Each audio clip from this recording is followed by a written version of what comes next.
We're a little late. I was already thinking early, but we're not. Welcome to the Montavilla Neighborhood Association meeting. Welcome to everybody here. Welcome to our guests. We'll just try to do really briefly. We always like to say, have a brief welcome and introduction. We'll just go around the room, say your name, where the neighborhood you're from, and maybe one thing that brought you here tonight. So, again, my name is David Lynn. I'm the chair. I live over by 81st and Holiday, and I get involved, I guess, with everything now. So. David, can I get my announcement before we get too far? Huh? Can I get my recording announcement before we get too far? Oh, yeah, and I'm sorry, Andrew Wilkins, yeah, thanks. is recording over here, and we also have Facebook Live recording the video and audio of the board facing this direction. Okay. Can board members identify themselves as well? We are going to go around. We're just doing introductions right now. Say that too. Okay. Go ahead. Hi, I'm Olivia Alsop-Ellis. I'm the Southeast Uplift Delegate, and so I'm here to let you know about the opportunities coming through Southeast Uplift. Hello, my name is John Rotter. I'm in charge of public safety and your public safety chairman, and so I'm doing my work. I'm Brad Donahue, officer or board member at large. Jonathan Ogden, board member at large. I also think I'm dealing with parks now. I'll figure that out. Amanda Rhodes, vice chair of the board and the land use chair. I'm Brian Rose Schreiber. I'm the board secretary, and if I seem a little sleepy tonight, I need to apologize. I was working overnight at the warming shelter and I didn't get home until 8:30 this morning, so if I'm falling asleep, just let me. Amy Rainey. I live at 81st and Morrison. I'm interested in everything that's going on. Chris Olinger. I live at 78th and Stark, more or less. It's warmer here than my house. Pat Sanders, live at about 80th and Lisa, and have been to the PTA for a long time. And I'm Tom, and I live with her. Good. My name's Robin, and I live at 92nd and Salmon. I'm sorry, I'm captioning this. Could you speak up? Sure. I live at 92nd and Salmon. Salmon. Salmon, yeah. Near Berryville. Yeah, I'm Jane Lawson. I live at 92nd and Salmon also.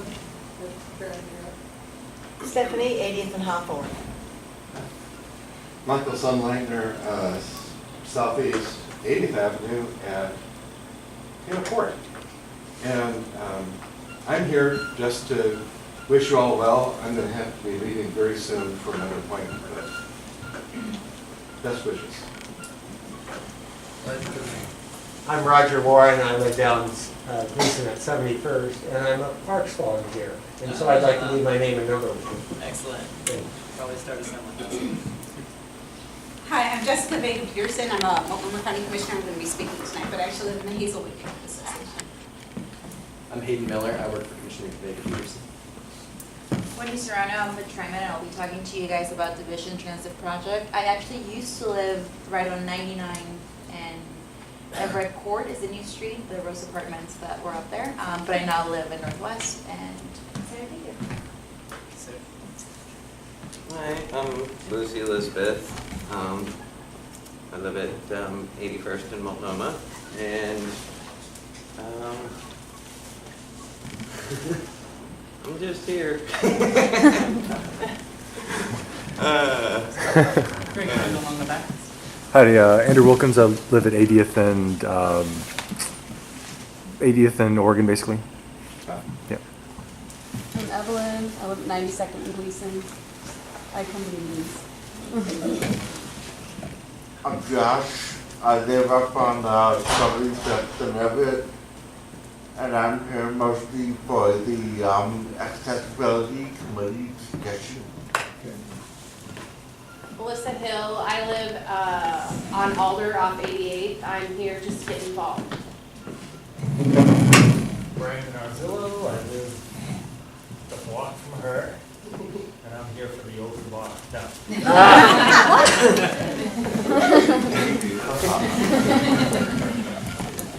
My name's Julia DeGraw, and I live on 88th and Taylor, my neighborhood, and I'm running for Portland City Council, position 2, which is currently held by Commissioner Fish, and I'm here just to, get involved and stay involved because you're my neighborhood association, and I also think it's a really great way to know what's going on, to attend a lot of the neighborhood association meetings when I can. So I'm glad to be here, and I'll be here whenever I can be. To be involved in pretty much all the stuff you're working on, it all matters to me. So. Did we get in the far back corner? My name is Chris and I live over on 78. My name's April and I live 3 houses from here. Hi, I'm Eric. I live in the neighborhood on 92nd and Gleason, and I'm here to learn more about what the association is. I'm David at 81st and Burnside. Help wherever I can. Clarence Smith, and I'm actually from the Foster Powell Neighborhood Association, just visiting and personal business. Excellent. Well, I think we got everybody. Just going to move on to some procedural stuff. Really quick, approval of the agenda. Can someone move to approve the agenda? Move to approve the agenda. Okay. Does anybody object to the agenda? It was available on the table by the sign-in sheets. All in favor of approving the agenda? Aye. Any opposed? Okay. And now we are just doing some house cleaning as the new board came on. We are getting making sure our documents are submitted to the proper authorities. And we need to make sure that the Montavilla Neighborhood Association name is also protected as well as the Montavilla Community Association name. So what we've always done business as, and we need to make sure that there's legal standing on that name. And so that takes a vote of the membership. And so I move that the membership approve adding or making sure that the Montavilla Neighborhood Association name is on all official documents with the association. Second. Any discussion? All in favor? Any opposed? I don't see any opposed. Anyone want on the record as an abstention? Okay, I think I've covered all the bases there. Okay. All right, well then I want to welcome our first guest speaker, Multnomah County Commissioner. Just a second.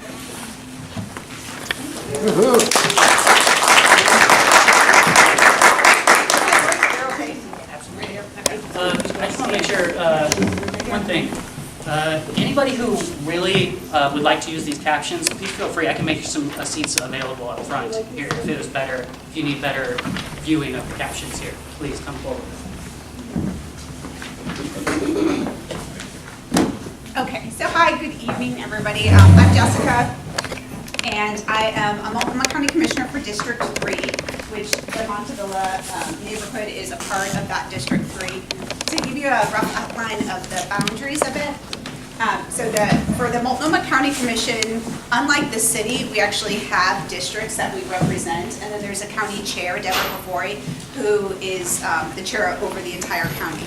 So the district that I represent starts on the east side at 148, goes all the way down south to the county line, over to about Cesar Chavez, and then it comes up Cesar Chavez and kind of scoops up Sunnyside and Laurelhurst, and then follows 84, so it kind of curves, the northern boundary curves along 84.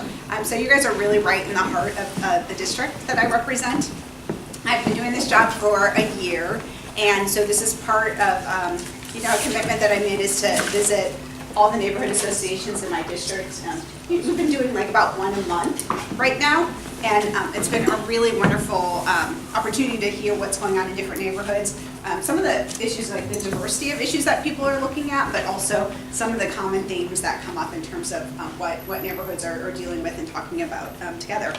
And for me, it's something that's important because I actually came up into running for office and really getting involved through my own neighborhood association. I was on the Hazelwood Neighborhood Association board. We moved into East Portland, my husband and I, about 12 years ago, and I got involved with the neighborhood association and became a board member, and really, found that was an amazing way to get connected about what was happening, establish a relationship with my neighbors, and really learn how to use our voice to address some issues that were important to us and important to our neighbors. So, and as a part of that work, I ended up running for the state legislature. So I've been doing this job for a year. For 4 years before that, I represented District 47, which was, my entire district was east of 205, but really representing my neighbors in East Portland for 4 years in the legislature, and I loved that work. But I really wanted to work even more closely with what was happening on the ground, some of the critical issues. I think some of the most important issues that we're facing right now are actually things that are at the heart of what the county does, including housing and homelessness, mental health, addiction services, our healthcare system, and even, you know, one of the things that got me into politics in the first place and really got me active was, you know, safe streets and getting sidewalks and streets, and the county's actually doing a lot of work with that. I do transportation for the county. As the commissioner, I'm on a lot of the boards. We actually do all of the bridges, not all the bridges, 6 of the bridges that cost the land. So I've been doing a lot of bridge work. But we also have our own, you know, we're part of the Vision Zero Coalition, and so I've done a lot of work on those issues as well.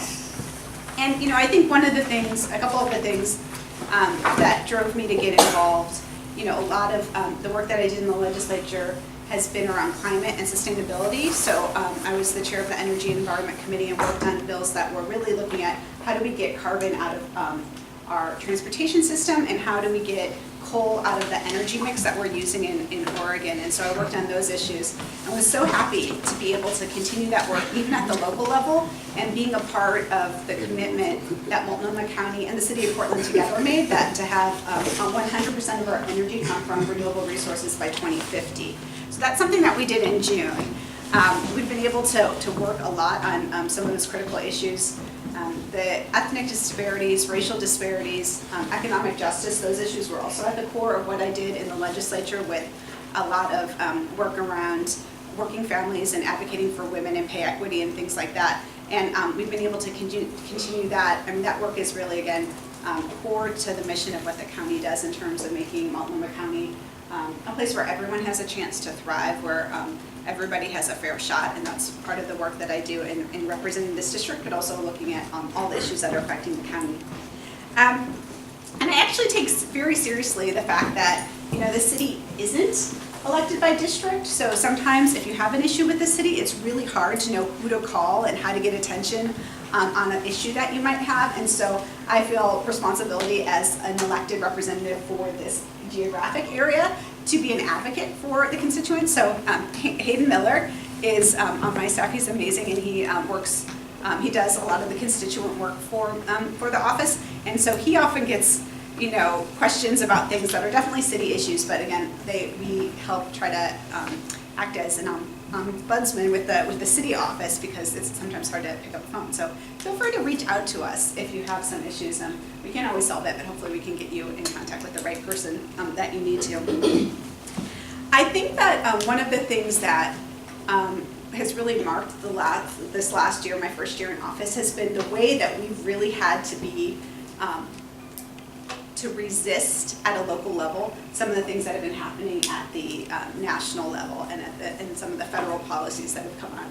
So I was the first Latina elected to the Oregon House when I was elected, and so when I first was sworn into this office, like I think it was like within the first couple weeks, Trump had his executive orders come out against immigrants and refugees and against undocumented folks, and so right away we stepped up. And we're a voice for the county, talking about how we're protesting these policies and really saying that we are a welcoming place, we accept people, and that's not going to change based on what's happening nationally.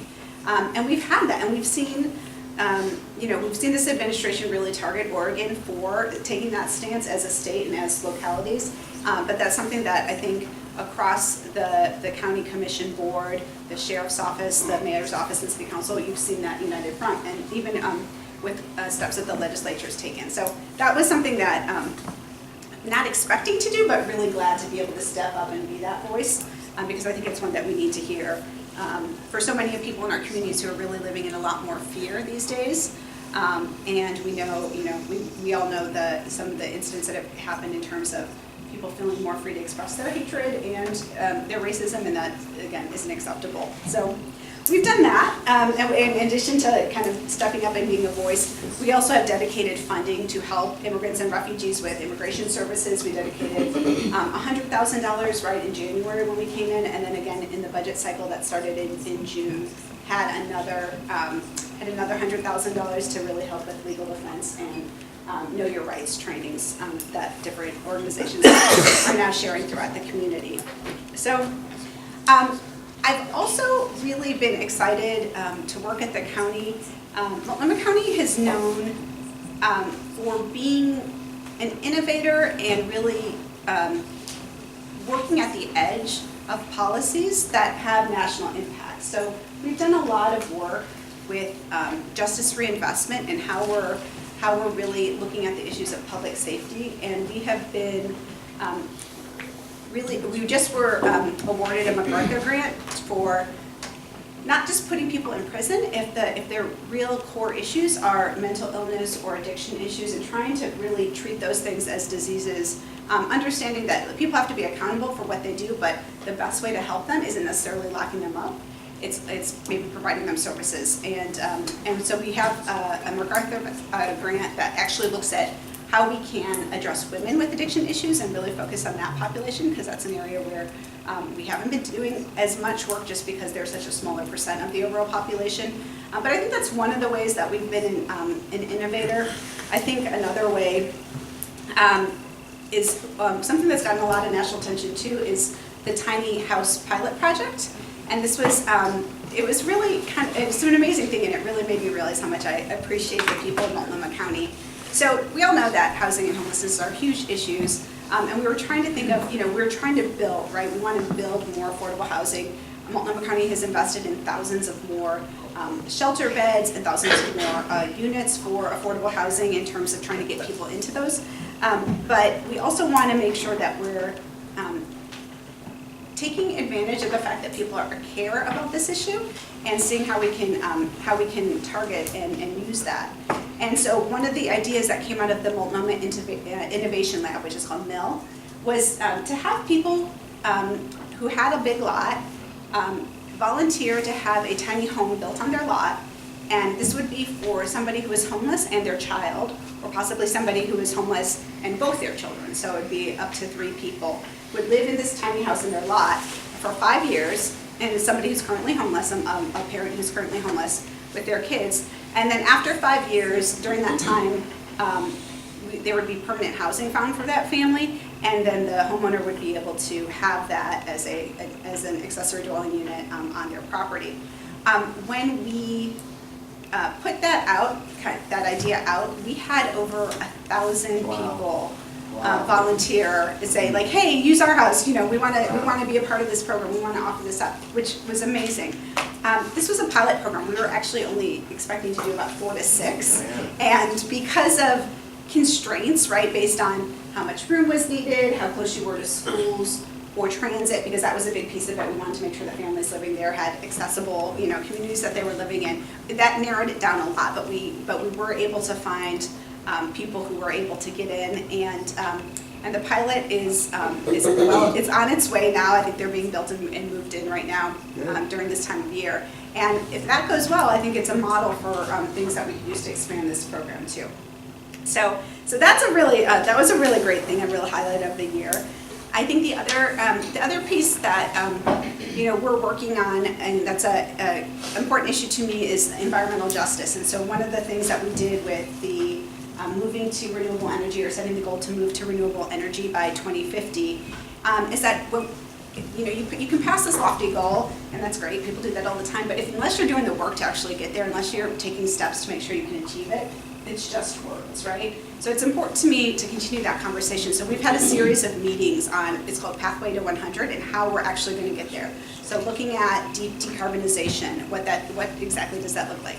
Talking about environmental justice, how do we actually get communities that have traditionally been more highly impacted because of global warming, or have not had access to some of the economic benefits of our energy system? How do we bring them in?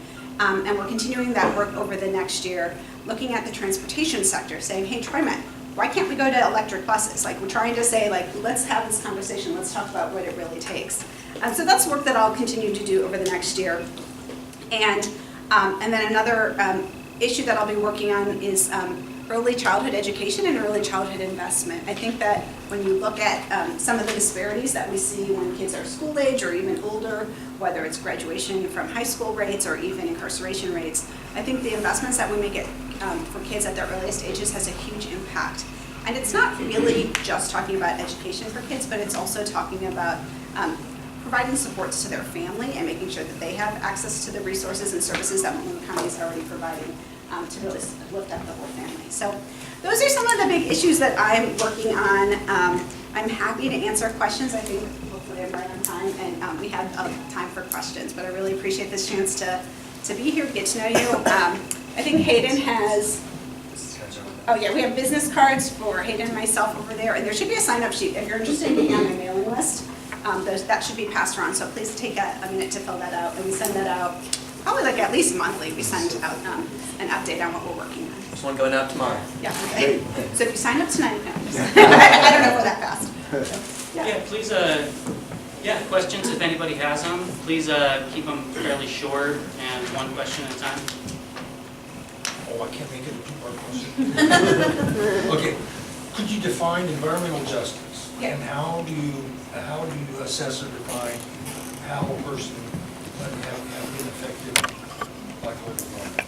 Yeah, so I think so my definition of environmental justice is that people who have been, who are most impacted by climate change and global warming and historically haven't had access to decision-making and benefits of our energy system have not just a seat at the table to get some of those benefits, but are actually part of the decision-making processes about what's happening. And what was the second part, sorry? I think you answered them both. How do you determine if someone's affected? Oh, how do you determine determine someone? You know, there's been a lot of work done in terms of the impact on different communities because of climate change, and we know that lower income communities, for instance, are much more impacted because of sometimes where their neighborhoods are located next to polluters or carbon emitters, but also because if there are mechanisms put in place to help price carbon, for instance, then unless you design the policy the right way, then they're going to be more impacted by like rising energy costs, for instance. So it's keeping all of those things in mind in addition to having them at the table. Yes. So is it in the scope of what you're working on as far as programs go to talk about land use with respect to like community land trusts that actually are small new distributed power providers similar to how they're done in Germany or in parts of Brussels as well? Yeah, you mean like community-owned solar projects or community-owned energy projects? A little bit of both. What they've done is like integrate them into housing, and so they have micro generators on the side in between homes and stuff like that, where you normally wouldn't get wind production until you put a building there. Okay. So things like that. Yeah, so that kind of idea is exactly what we're talking about in terms of that pathway to 100. Like, what is our new energy system going to look like if it's based on clean energy? And in a more distributed system is exactly what people have in mind. So yeah. Yeah, in your speech, which I thought was great, and there's lots of stuff, but you mentioned that some different ways that you've been working with helping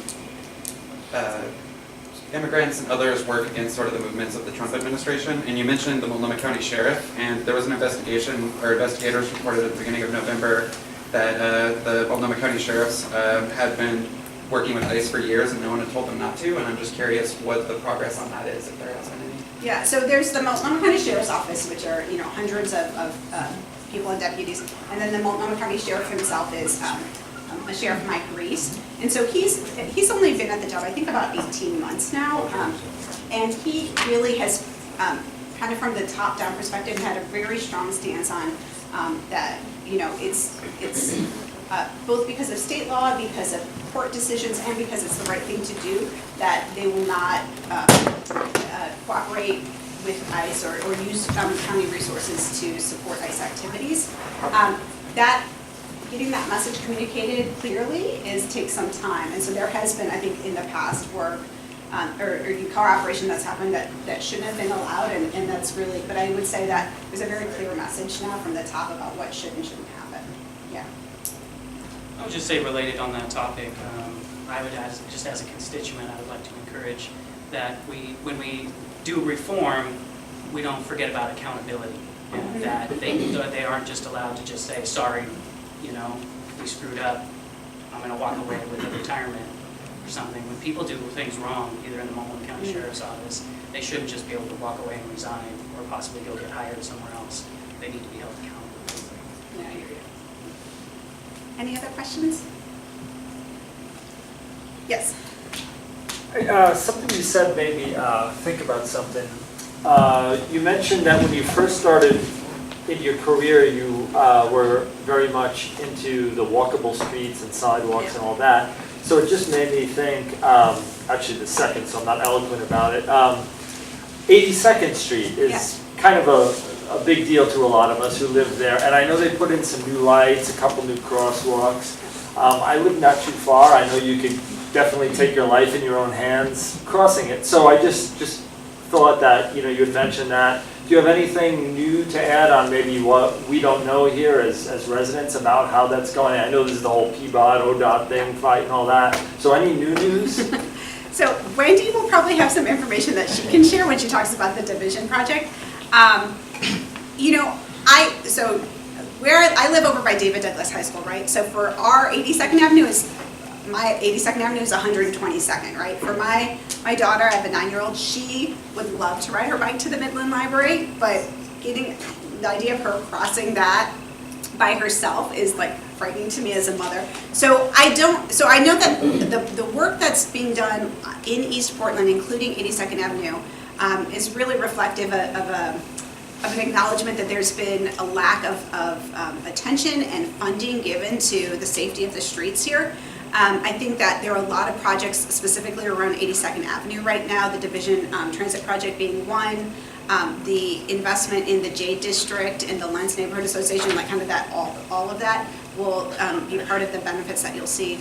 One of the things that I worked on as a legislator and continue to work on at the county is this question of orphan highways, right? So roads that are actually state-owned roads, like Powell, 82nd, who are state-owned roads, but they've been orphaned. They've been kind of abandoned by the state, and how we get them into shape, which means like from a infrastructure standpoint, like get rid of the potholes, and but also from a safety standpoint, get them to a place where the city of Portland is then able to take them back into the fold and do the maintenance and have some more authority over them than they do now since they're state roads. So that's all things that are in the process, and that's something that I think working with Alyssa Kinney-Geyer, who I believe is the representative for this district, she's been a really strong supporter of the orphan highways and the safety issues too. And so working hand in hand with legislators is a good way to attack that.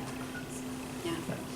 So thank you guys so much for having me. I have to, usually I like to say for these things, my husband, it's my sister's anniversary tonight, so my husband's watching my kids, her kids, like all the kids at once, so I'm going to go and tag team with him a little bit on that. But I really appreciate the opportunity here, and please sign up for the mailing list and take a card if you want one. I'm always happy to have you guys reach out, so thank you very much.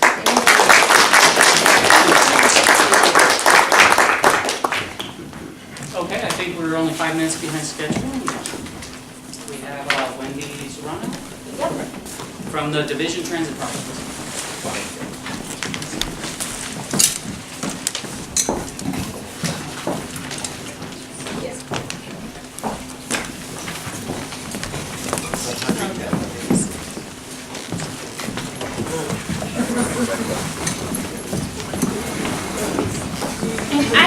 Handouts up here, but they might be helpful when referencing,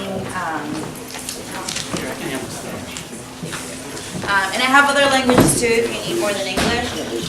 So I hope everyone can hear me well. My name is Wendy Serrano. Again, I'm with TriMet, and I'm a community affairs representative. I mainly do work in East Portland. One of the big projects that I work on is the Division Transit Project, and I'm hoping to cover a little bit more about that with you today. So Division Transit Project came about to be by Metro working with its jurisdictional partners back in 2014. They started a planning process to think of a high capacity transit project or alternative for East Portland. And originally, the route considered was Powell Division. It proved to be, for various reasons, that the Metros and the planning committee around the process preferred to go with an alternative on only Division and not on Powell, and then taking either 50th or 82nd Avenue to transfer back into Division. And I think there were different things that I've heard as far as analysis that was looked at. The congestion, actually, they said from Powell was heavier than it was on Division, despite it being a 2-traffic lane. And I think some of it had to do with ODOT, or that's Rose Island Bridge, which gets really congested. Another thing too was just how expensive it would be to take right-of-way on 82nd, as it was one of the alternatives that it was considered, or on 50th. So by the end of 2016, Metro had adopted what is known as a locally preferred alternative, and it was only considered to be on Division. So, it's really hard to see. But this right here is what we consider our locally preferred alternative. The project actually begins in downtown Portland, so this new service would begin in downtown using the Transit Mall stations that we have there. And then it would travel through the Tillicum Crossing Bridge and then all along Division. So that's covering all the way to Gresham, with Cleveland Park and Ride being our terminus. This is about 14 miles of service. And so instead of what you consider now Line 4, we would replace Line 4 with this new service. And for now, we're calling it Division Transit Project, but it would be Line something, or be branded a different name. We have approximately 40 stations, so that's 80 platforms, each, eastbound and westbound.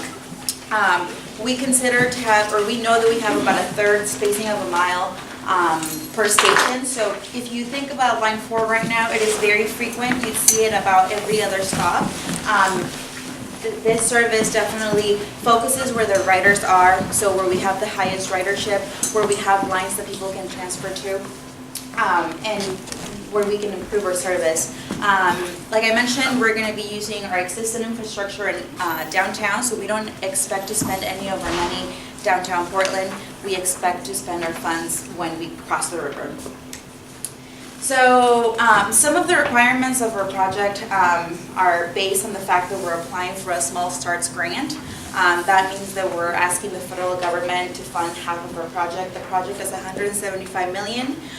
When I say we have jurisdictional partners, I'm talking about Metro, I'm talking about Multnomah County, I'm talking about City of Portland, and I'm talking about City of Gresham. So as I mentioned, Metro originally had the planning around this project with all of the partners I mentioned at the table, but they were the ones leading it from 2014 to 2016.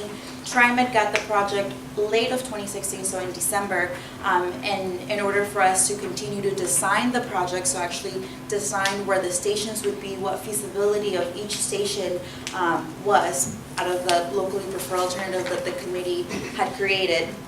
And really look at, what the infrastructure there is, what the utility impacts would be, and just the right-of-way needs that this project would have.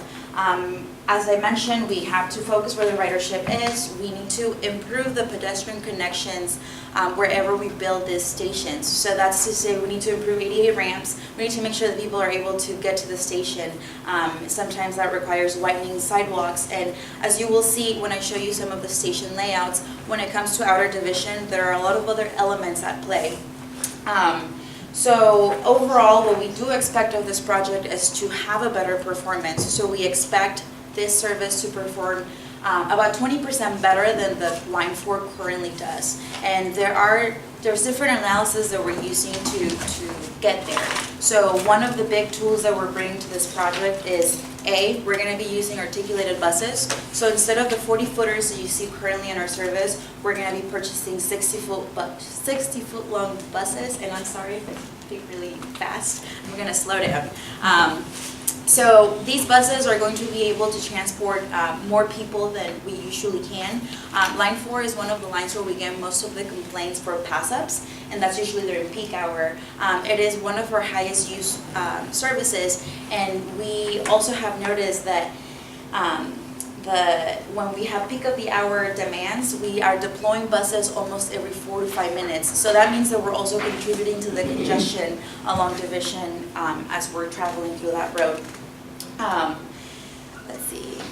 So buses, bigger buses is one of them. We're also improving transit signal priority or investing in transit signal priority. And that's just technology that the bus gets to talk to the intersection, like saying, I'm coming, please hold the green light. So instead of the bus being stuck behind traffic, we get to have a green light.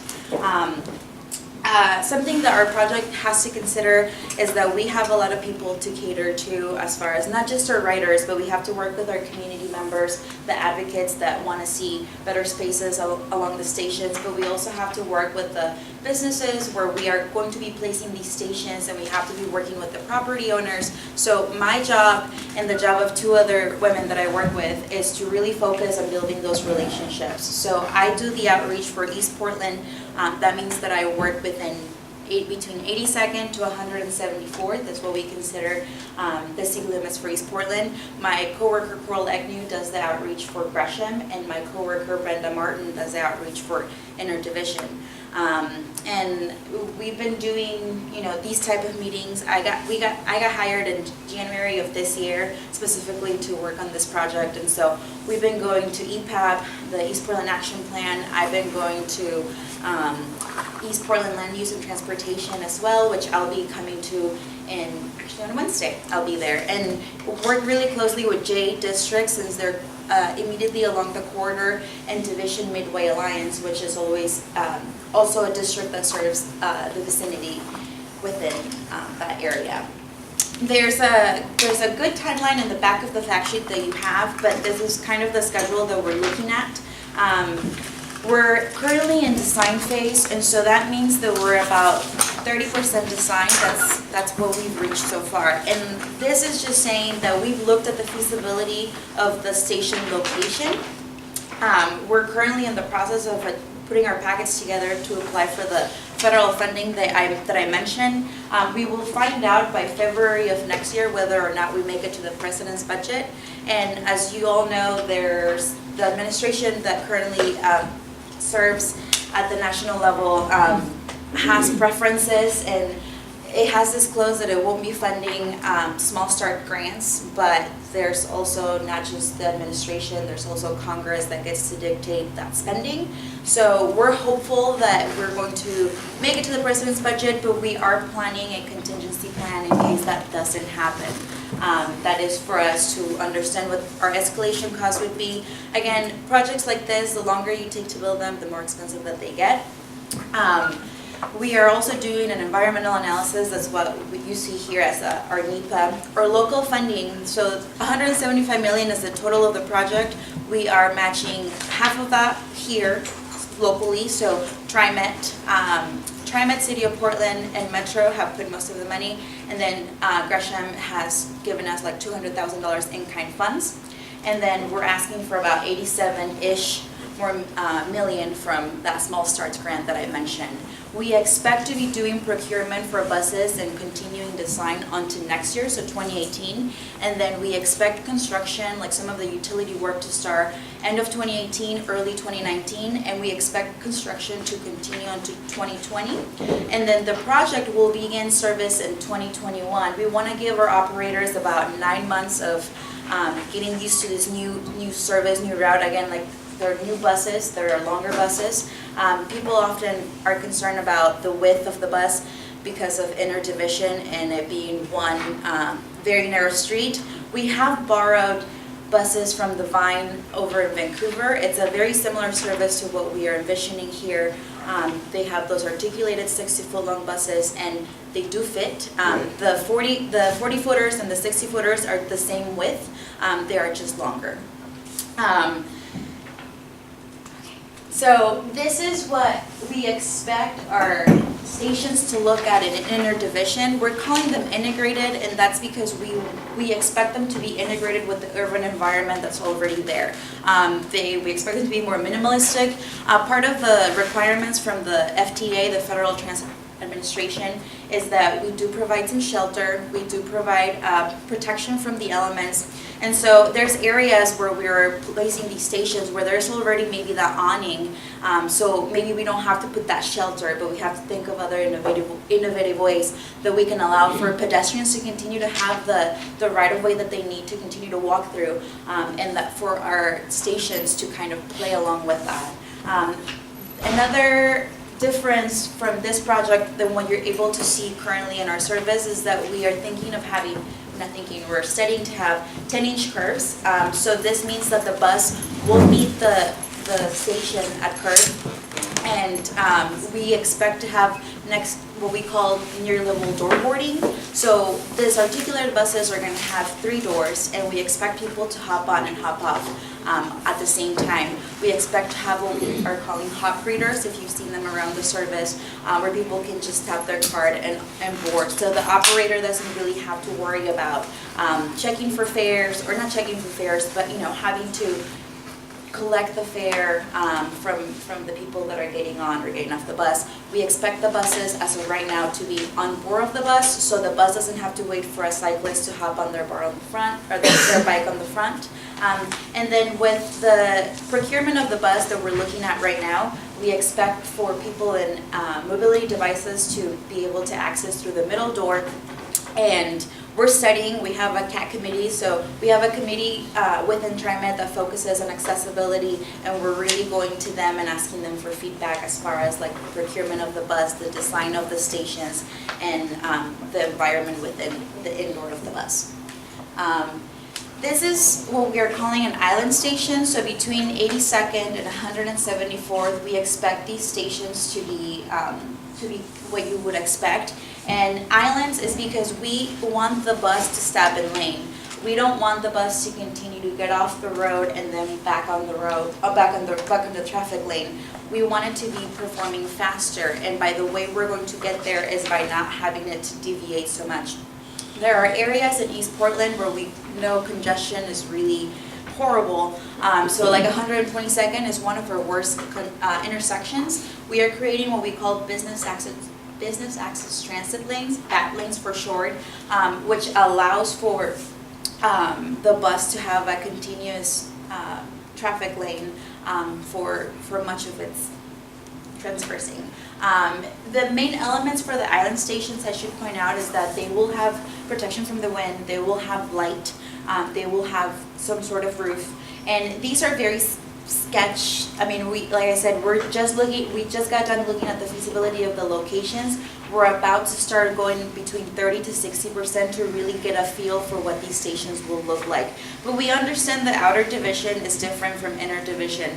The infrastructure is very different, and there are other projects that are also coming out our way. If you guys haven't heard, the city of Portland is doing a outer division multimodal safety project, which brings access medians, so putting medians, pretty much collapsing the middle lane, and then also bringing protected bike lanes out to outer division. So that's from about 82nd to 174th.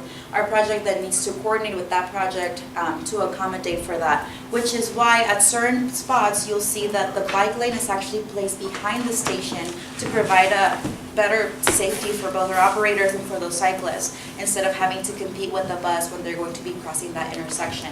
And this is one of the areas where you can see what that would look like. So we have the island station, we have the bus stopping in the BAT lane that I mentioned, and then we have the bike lane behind the station, and then we have the sidewalk. And I know I've talked for a while, like I mentioned, this is just 30%. We're about to start going into 30 to 60, which will be more of those details, getting to really understand what the environment of the station would look like. We hope, again, to make it to President's budget next year, but in the case that doesn't happen, our team is working on a contingency plan to figure out what the next steps would be. And we will continue to engage our stakeholders, as I mentioned, that's working with the business owners, the property owners, with the advocates, and coming to community meetings. Pretty much anybody that will let us talk to them, we will. I've been to as many festivals and weekend events as I've been able to attend and trying to make sure that we're getting feedback from folks and just, getting to understand what people want to express or share with us. Having that said, please ask any questions that you may have. We're a little bit over time. Please keep it really relevant to this project. Anybody? Quick question. So the bus is going to take its lane between what streets out east? You said it's going to be able to stay in traffic for part of Correct. it? There's only a couple of areas where we're not going to be able to do that. So for example, the MAX, where the green line connects to Division, I believe those are currently being looked at as integrated stations, so the bus does have to pull away from the traffic lane, but most of the stations are within the lane. Where they have the dedicated bus lanes, are they expanding the streets? Like if it's 2, is it going to 3? So we're expanding the right turning lane, and the only areas where we're doing that are at 122nd, 148th, and 162nd. We have heard a lot from the community that they would want to see a bus-only lane, and due to the traffic numbers of Division, of Outer Division, City of Portland that was a no-go for this project. So we're currently looking at the environment as is, but at those intersections that I mentioned, we would be expanding just the right-hand turning lane, and mainly within 122nd, because that is the worst intersection. So that lane extends from 117th all the way to 122nd far side. What is in those spaces where the lane is being extended into? So currently it's just a right turning lane, a traffic lane, and then there are areas where we might be expected to do some take, like a right-of-way take. So we would have to reconstruct the sidewalk, but most of it is existing infrastructure. Do you anticipate any displacement of homes or businesses? So I've been working really closely with folks where we know we're going to have stations. When we had 15% design, we identified areas where we were going to be needing to relocate the business and to pretty much try to offer to buy the property. Between 15% to 30%, we minimized it a lot, considering that the majority of the businesses that I work with in Outer Division were minority-owned, people of color, immigrant folks. We have been definitely trying to mitigate that. So currently, there are no full acquisitions within Outer Division or within the project overall. We really work to mitigate that. And that's from different perspectives. I think it's a great community approach, but also it takes a lot of money to relocate a business and to buy property, and really that's not spending our money on bettering transit, that's just property. So wherever we can, we have been able to use design tools to do that. So we prefer to have our stations far side of the intersection, so that's across the street from the intersection, because then the bus has already kind of passed through congestion. But there are areas where they're going to be near side due to such constraints as trying to mitigate that. Great. Do you have a quick question? No, I'm ready to apply.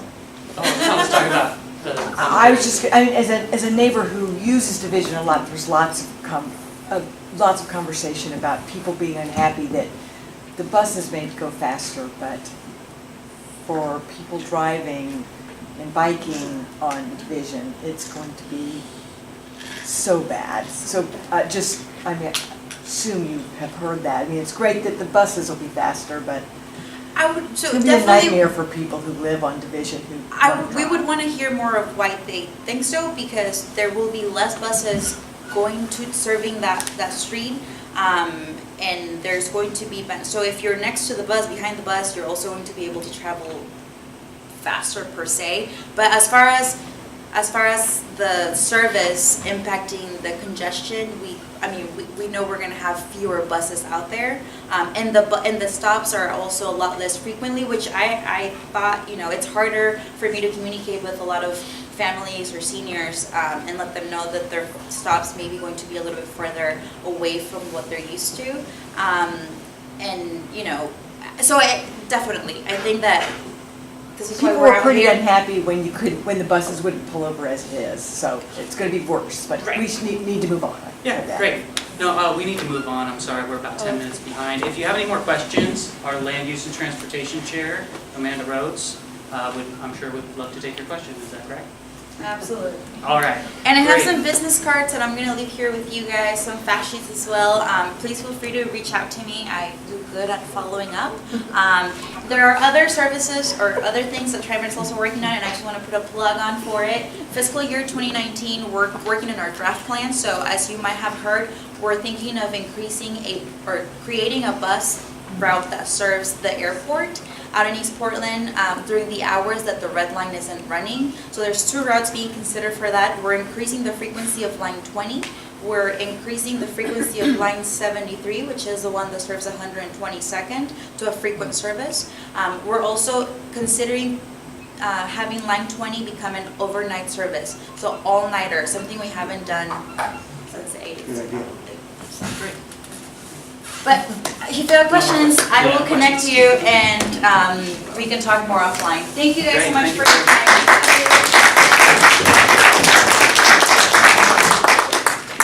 All right, yeah, we're just about 10 minutes late, so we'll move fast, quickly, hopefully. We're just going to have updates from officers. We've had a few committee meetings in the last month. This is the first month that we had committees, and I was very pleased to say that we had a public safety, land use and transportation committees, and I hope to have a lot more. So we'll just kind of go around by the officers and give a report of what they did. Awesome, yeah, so I'm with Southeast Uplift, I'm the Southeast Uplift delegate, and Southeast Uplift, if you're not familiar, is the district coalition. There's 7 across the city that encapsulate all 95 of the neighborhood associations. They have access to so much. They can enrich not only our work at the neighborhood association, but if you have an independent project that needs funding, you can always go to Southeast Uplift. There is a deadline, however, for community grants. The grants run between $300 and about $4,000, and it's January 8th at 4 p.m. You can find more information at southeastuplift.org. There's more projects coming through. This last board meeting was a little bit procedural, so I'll have more exciting updates in general, but yeah, that's about it actually. Sorry. Nice. Okay, hello, I'm John. I'm in charge of public safety.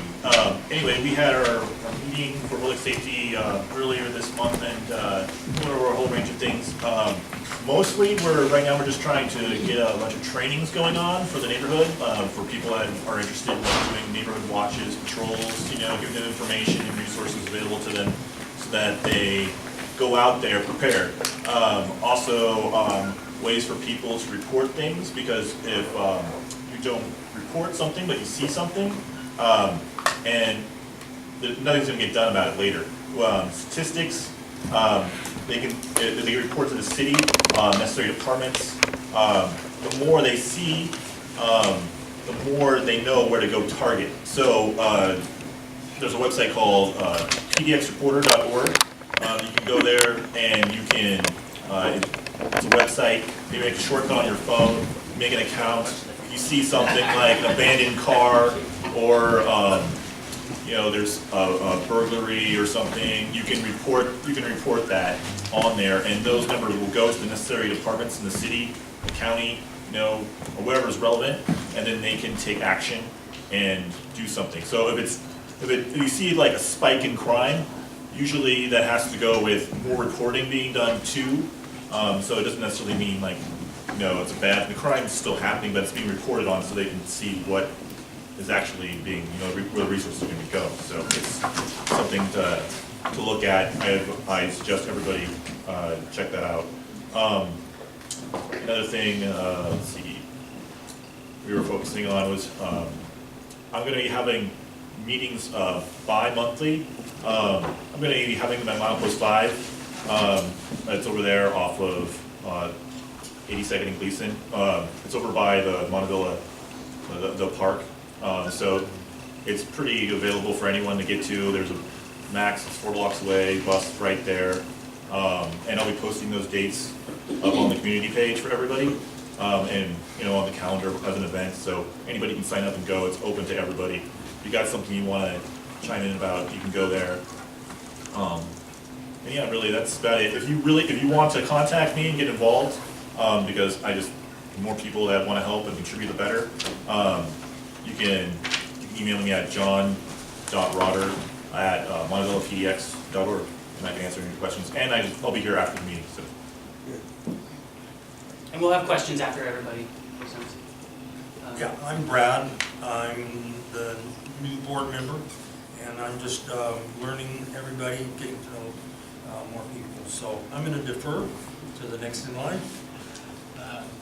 I'm Jonathan. I'm supposed to be heading up parks information, but that wasn't necessarily something I planned to do this month due to the weather, but I think we could probably have a meeting next month. I'll have the information we can get this time. Did you want to go before we got too much further? I don't have much to. I've just been kind of going to all the meetings, involved with all this stuff. I was invited to a homeless forum. It was kind of an invitation to a lot of neighborhood association members and chairs. It was kind of right when the board got started.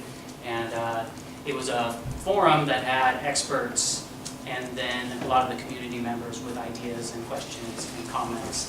And a recurring theme was just the lack of resources up and down, from the criminal justice system to treatment and addiction to getting people, keeping people in their homes, to getting people off the streets, up and down. There is a lack of resources, dire straits here.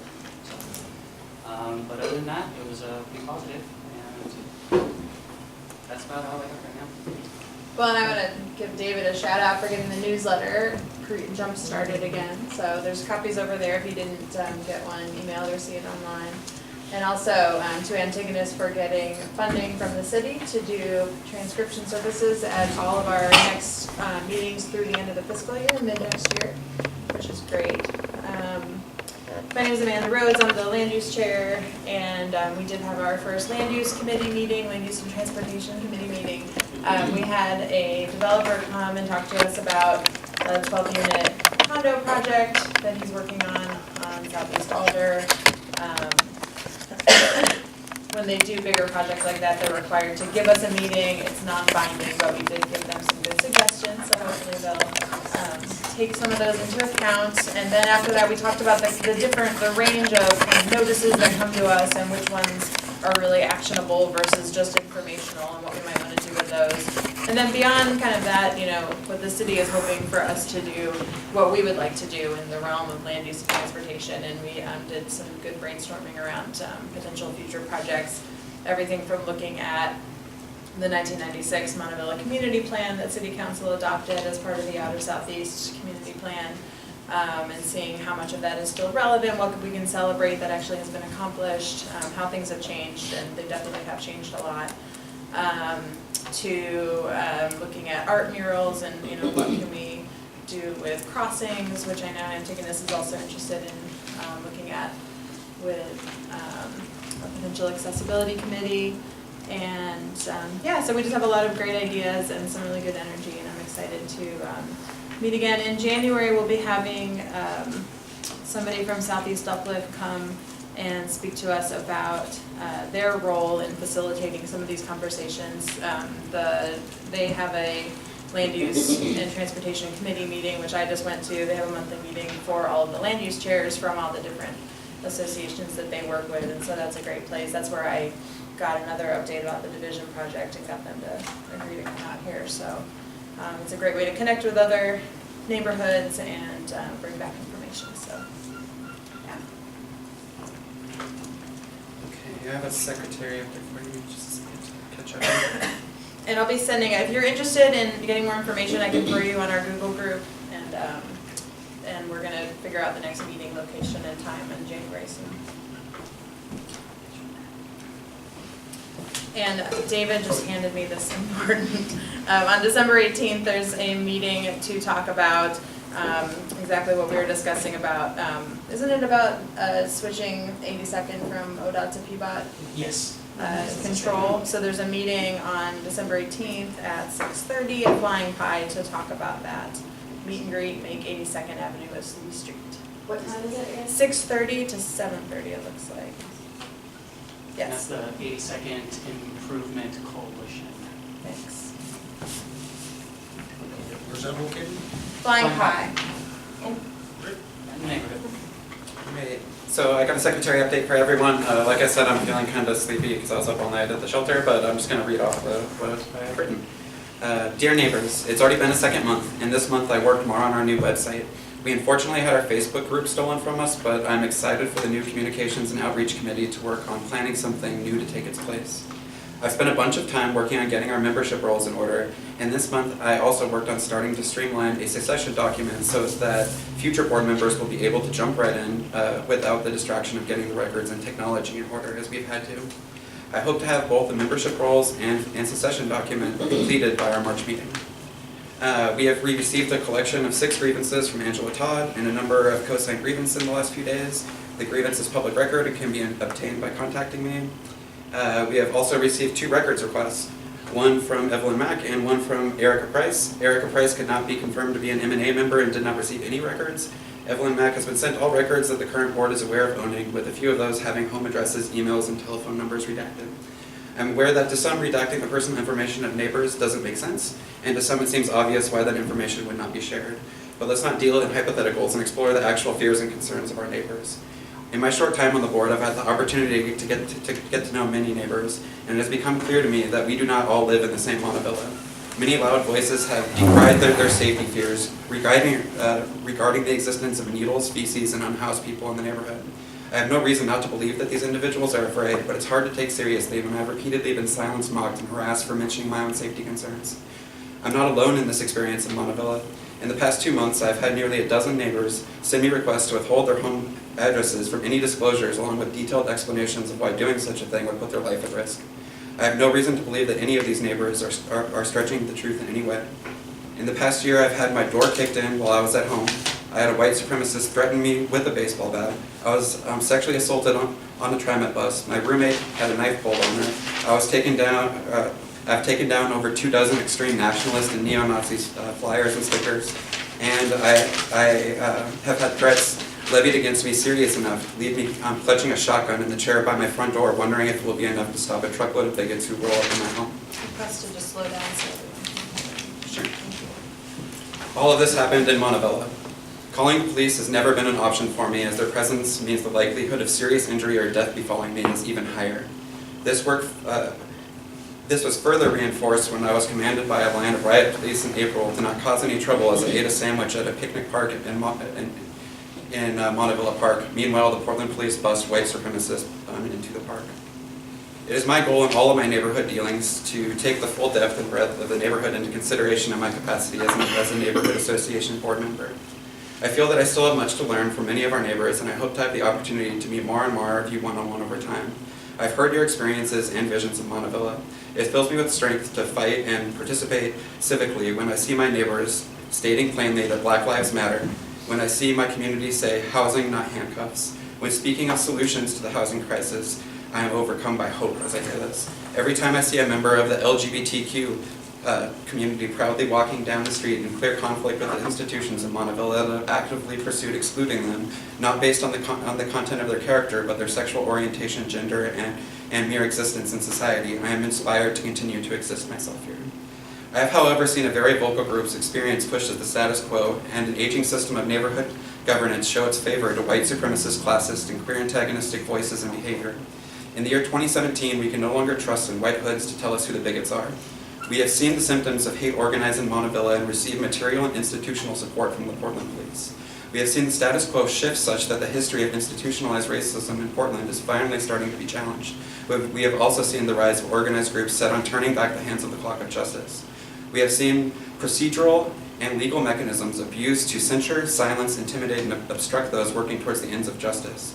Be it in the Jim Crow South, the 2,000 border towns that have faced large-scale economic migrations, or the chilly streets of Portland in 2017, we hear the same chorus of enforce the law while the freedom to simply exist is squashed.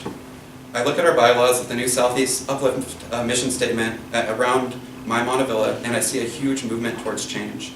However, I also see neighborhood institution confined to exclusionary legal rules and a large group of dangerous bigots willing to demand that every last legal avenue of harassment and intimidation is utilized to ensure their slipping grasp on power is not lost. And let me state clearly, Montavilla Initiative is a group organized around upholding the white supremacist, classist, and queer antagonistic status quo. In my Montavilla, Excuse me. I'm I'm going not to a finish member. my statement. Yeah, okay. In my Montavilla, there is no space for such hatred. In the words of Martin Luther King Jr., quote, "When machines and computers, profit motives, and property rights are considered more important than people, the giant triplets of racism, materialism, and militarism are incapable of being conquered." As the board secretary, I am tasked with handling the membership list. ONI, SEUL, and the Oregon DOJ have instructed me that policy is such that the M&A, as a 501c3 nonprofit, is required to disclose the personal home addresses of its membership upon request of a member. I am reminded of Hannah Arendt's phrase, quote, "the banality of evil," as I think over this directive. I must ethically question if I am upholding the machinery of oppression by complying. It is for this reason that I will not be following the directive, and I will not be sharing any member addresses as part of the active records request. I have no doubt that actions will be put in motion to remove me from my position in the M&A or continue to censure me.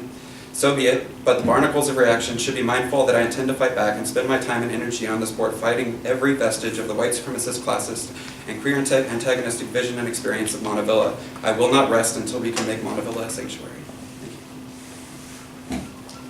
Okay, I think that's it for the board comments. We just now have general membership comments.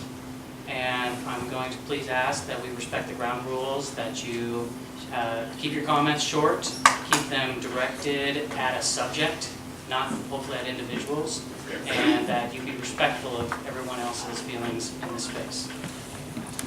Did you want to speak first? Sure. I guess it's important to say this.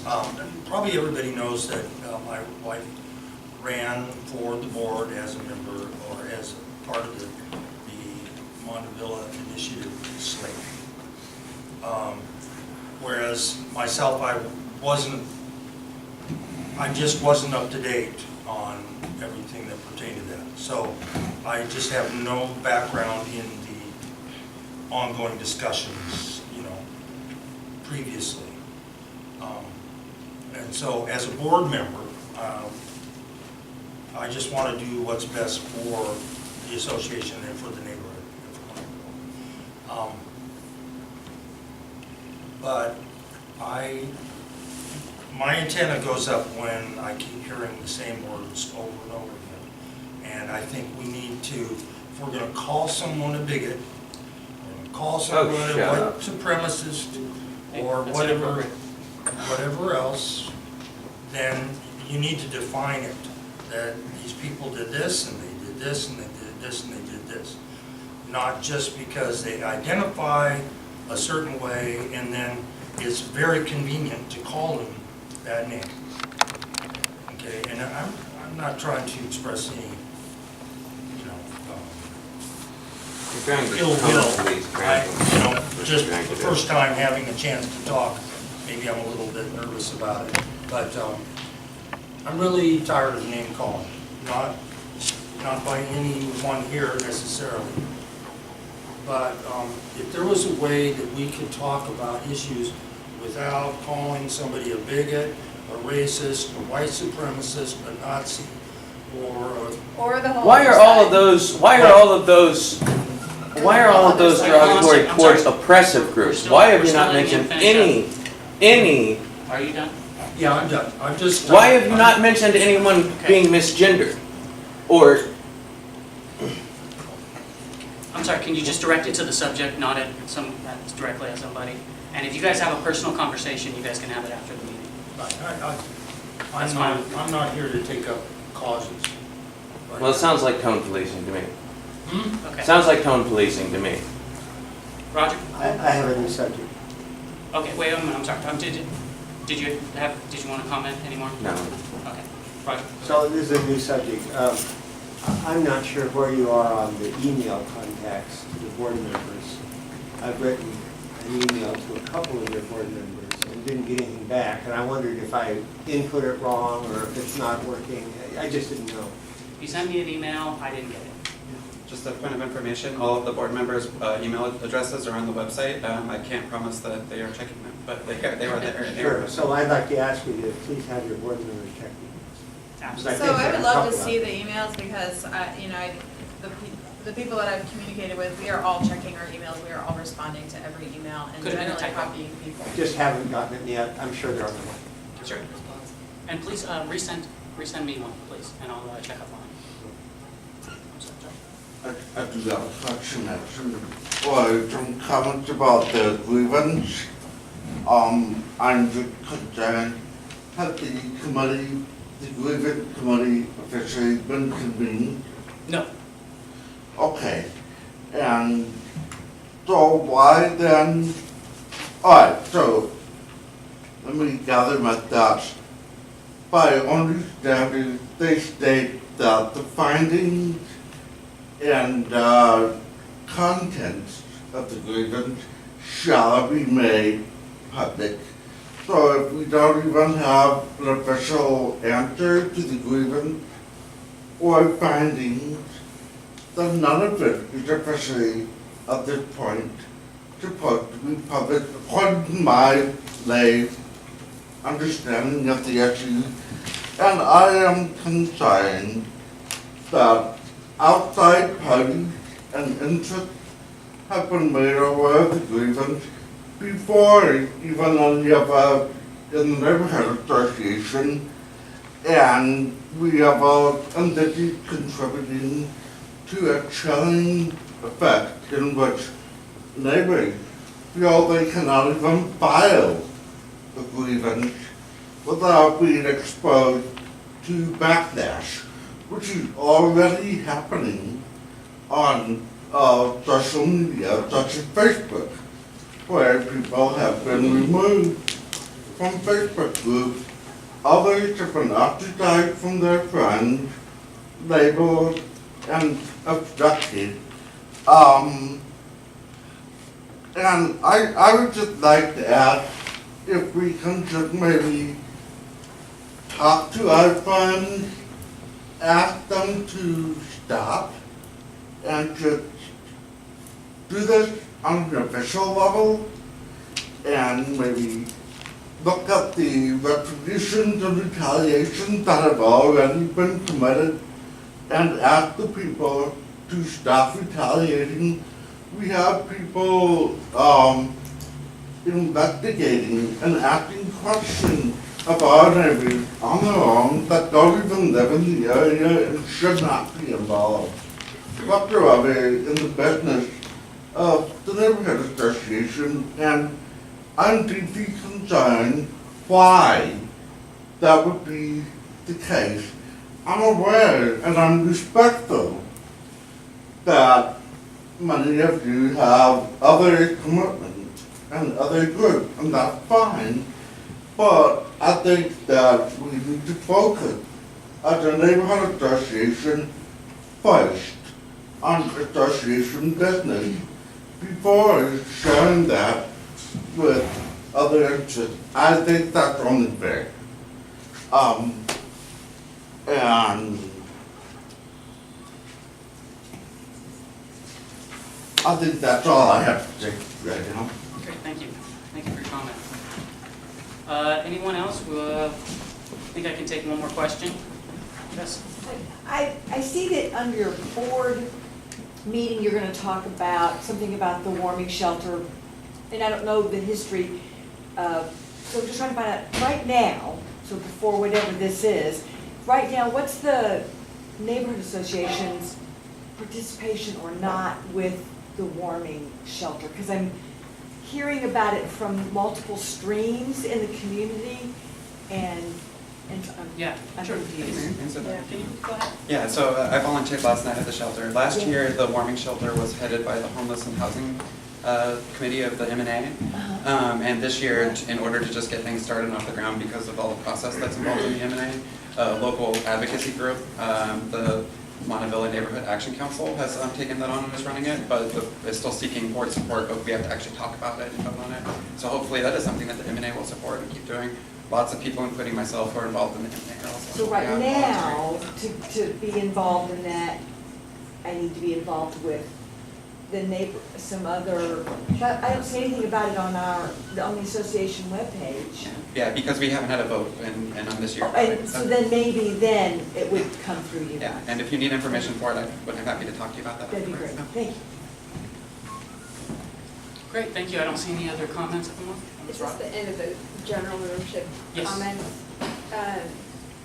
So I don't really know where this fits in. I'll try to make it brief. I'm interested in revisiting the forum town hall that we were going to have to,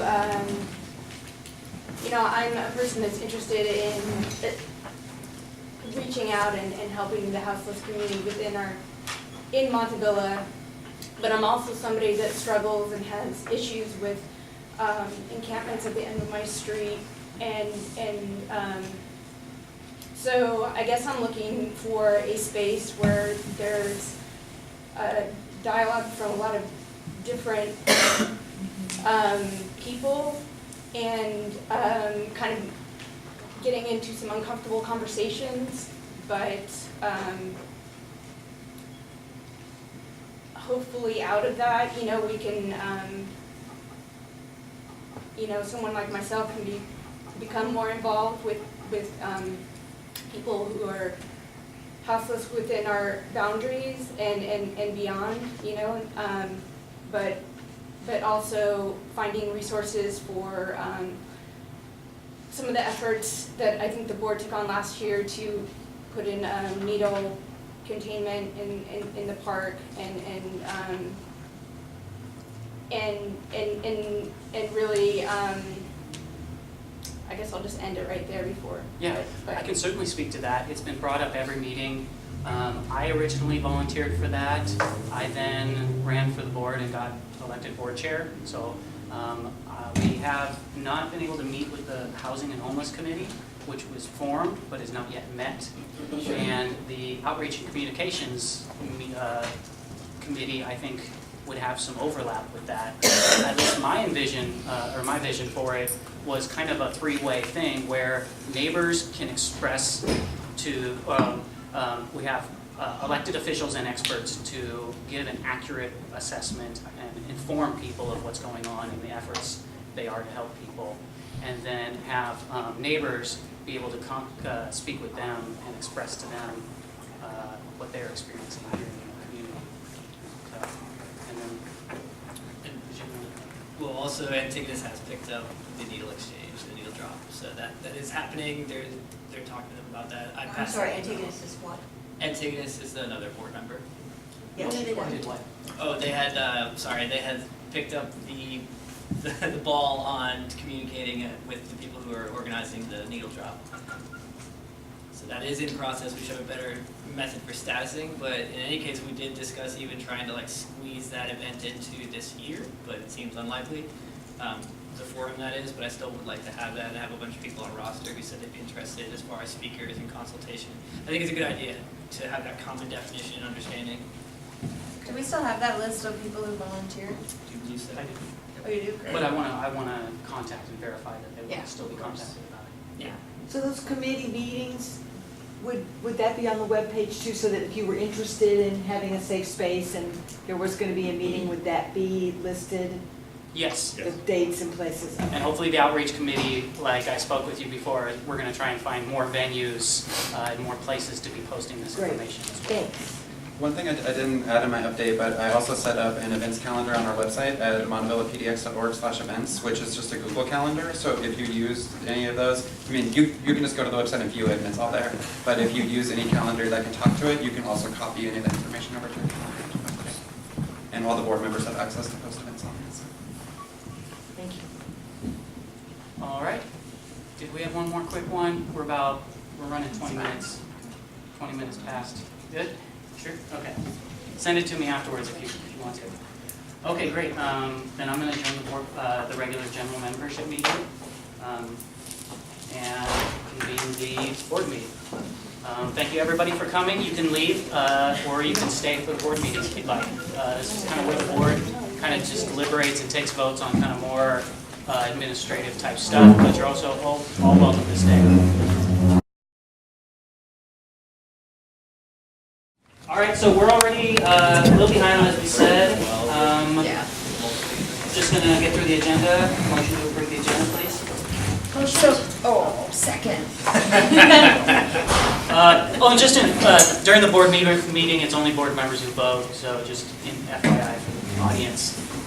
Okay, I got motion and second. Any discussion? Yeah, On approving the agenda? there was talk ahead of time of possibly adding some same-day items, not for me, but is there anyone who still wanted to do that? Do we do that now or during new I have business? no problem with any of those agendas items being introduced as new business. Yeah, that's sufficient. Okay, I just want to make sure that we're covered. So, all in favor? No opposed? Okay, past meeting minutes. Did you have a chance to look at the past meeting minutes? My name is misspelled. It's okay, it's RHOADS, there's no E and there is an A. So, yeah, so we can amend that. Perfect, thanks. Do you want me to just jot it Yeah, down here? that's perfect. Can I get that copy of it? Thank you. And we have copies if anybody would like to refer to what we were talking about. If there's no other corrections, I'll take a motion to approve the minutes. Jonathan motions. Second. Second by Olivia, all in favor? Aye. All right, passes unanimously. All right, first, Antigonus was going to propose forming an accessibility committee. If no one else is willing, I'll read what at least was submitted for the newsletter Okay. and entertain a motion to form an accessibility committee. If no one else is willing to do what? If no one else is willing to move the motion on the board for the Accessibility Commission. Accessibility Committee, to be proposed. Identify accessibility shortcomings by soliciting public commentary, advocate for public accommodations on behalf of neighborhood residents, compile accessibility resources and make them available on our website. Once formed, community members can communicate together to identify accessibility shortcomings. Elderly and disabled residents' voices will be amplified. This committee will influence the way our community maintains our space, making it easier for our community to come together. It will provide an immeasurable benefit for everyone.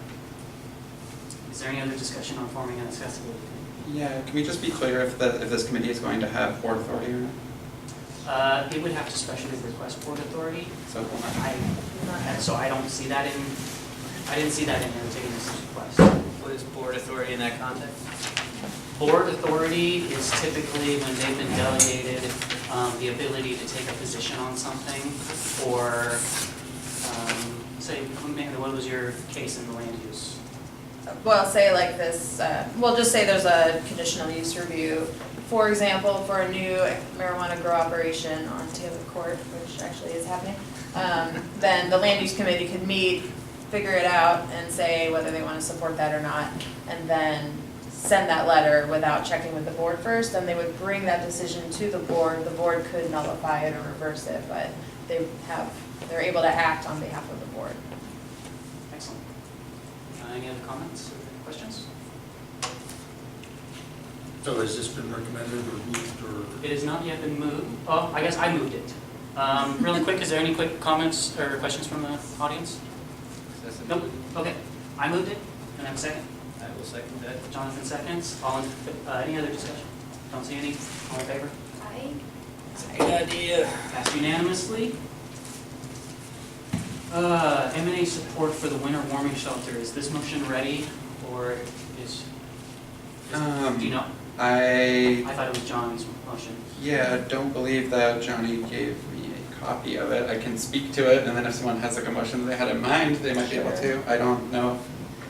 If anybody would like to so move. I feel like it might be good and I'm not making a motion, I'm just kind of thinking out loud here, but I think it might be good to make a motion tonight just that would claim support from the M&A, just so that way, as we heard earlier, there's some confusion, so that would be enough so we can, through our communications, publicly announce where it is, and there would hopefully be less confusion over contact points. Okay, so at this point, just publicly supporting the Montavilla warming shelter. And what would that support entail? At this point, there's been no money committed, nothing formal. So it would be nothing but written support. Yeah, and I have informational advocacy, for instance, neighbors interested in plugging in into a local efforts to help the houseless, they would have access to that information, and especially if the warming shelter needs items donated, which they usually do. And then we can put it on our website and Facebook page and promote it, and then they can also say in their stuff, supported by the neighborhood association. And so a quick just bit of information about what the warming shelter is, if you haven't heard of them. When there's a weather emergency declared by Multnomah County, or specific really harsh weather conditions are met, the county allows emergency winter shelters to be opened overnight. And there is a group that started last year with the Houseless and Housing Committee that Johnny Shaver headed then and is now, to start up a warming center. It's 100% staffed by volunteers. I've been trained by Multnomah County, so has Johnny. Everything we take is a donation. We don't turn anyone away. And we operate in the neighborhood, mostly based off of donations from the neighborhood as far as like food and blankets and things like that. And we operate only on those days overnight. It's cold, completely staffed by volunteers, like I said that. But yeah, so there's no cost. Donations. Oh, okay. Okay, great. I don't, unless anyone else has any discussion, I see any questions from the audience, I don't. It seemed like that motion was fairly popular, so I'll go ahead and bring it. I'll move to endorse publicly the Montavilla warming shelter to the extent that we can help advocate for them and get more people aware of what's happening and the resources that are available. Second. Okay, I don't see any. When would we allocate resources though? When a board member makes a request for it. There's no resources. Okay. Like promotion for this portion of it until they ask us for. Okay, yeah, then we'll go, okay. Okay, so I see a motion by Breyer to support it. Amanda seconded. Any other discussion? All in favor? Passes unanimously. Discussion on budgets and financials. I think this was kind of another thing that was in Johnny's thing. I have at least picked up the statements, so I can say in our savings right now we have $2,705.42, and in the business checking we have $6,603.56. I believe I have a $500 reimbursement check that I need to deposit from Southeast Uplift and their communication reimbursement. And we have gotten the bank account finally squared away, so we do have some checks to finally reimburse our elections committee for fine work that they did. Now I know why you guys are waiting. And of course, and then I left them at home. We call it pulling the Jonathan now. That's fair. Okay, so that was all I had for budget and financials. Is there any other questions or concerns about budgets and financials? So how do I go, I rented a room here the other week for the land use committee, and I have a receipt. How do I get reimbursed? I'm okay with that. I was gonna, if there's not any kind of pre-authorized things and it doesn't come up in your committee report, reimbursements, I would say, is a new business. A new business, okay. Sure, we can just run through it. Anything we need to authorize in new business. Great. Any other budget financials?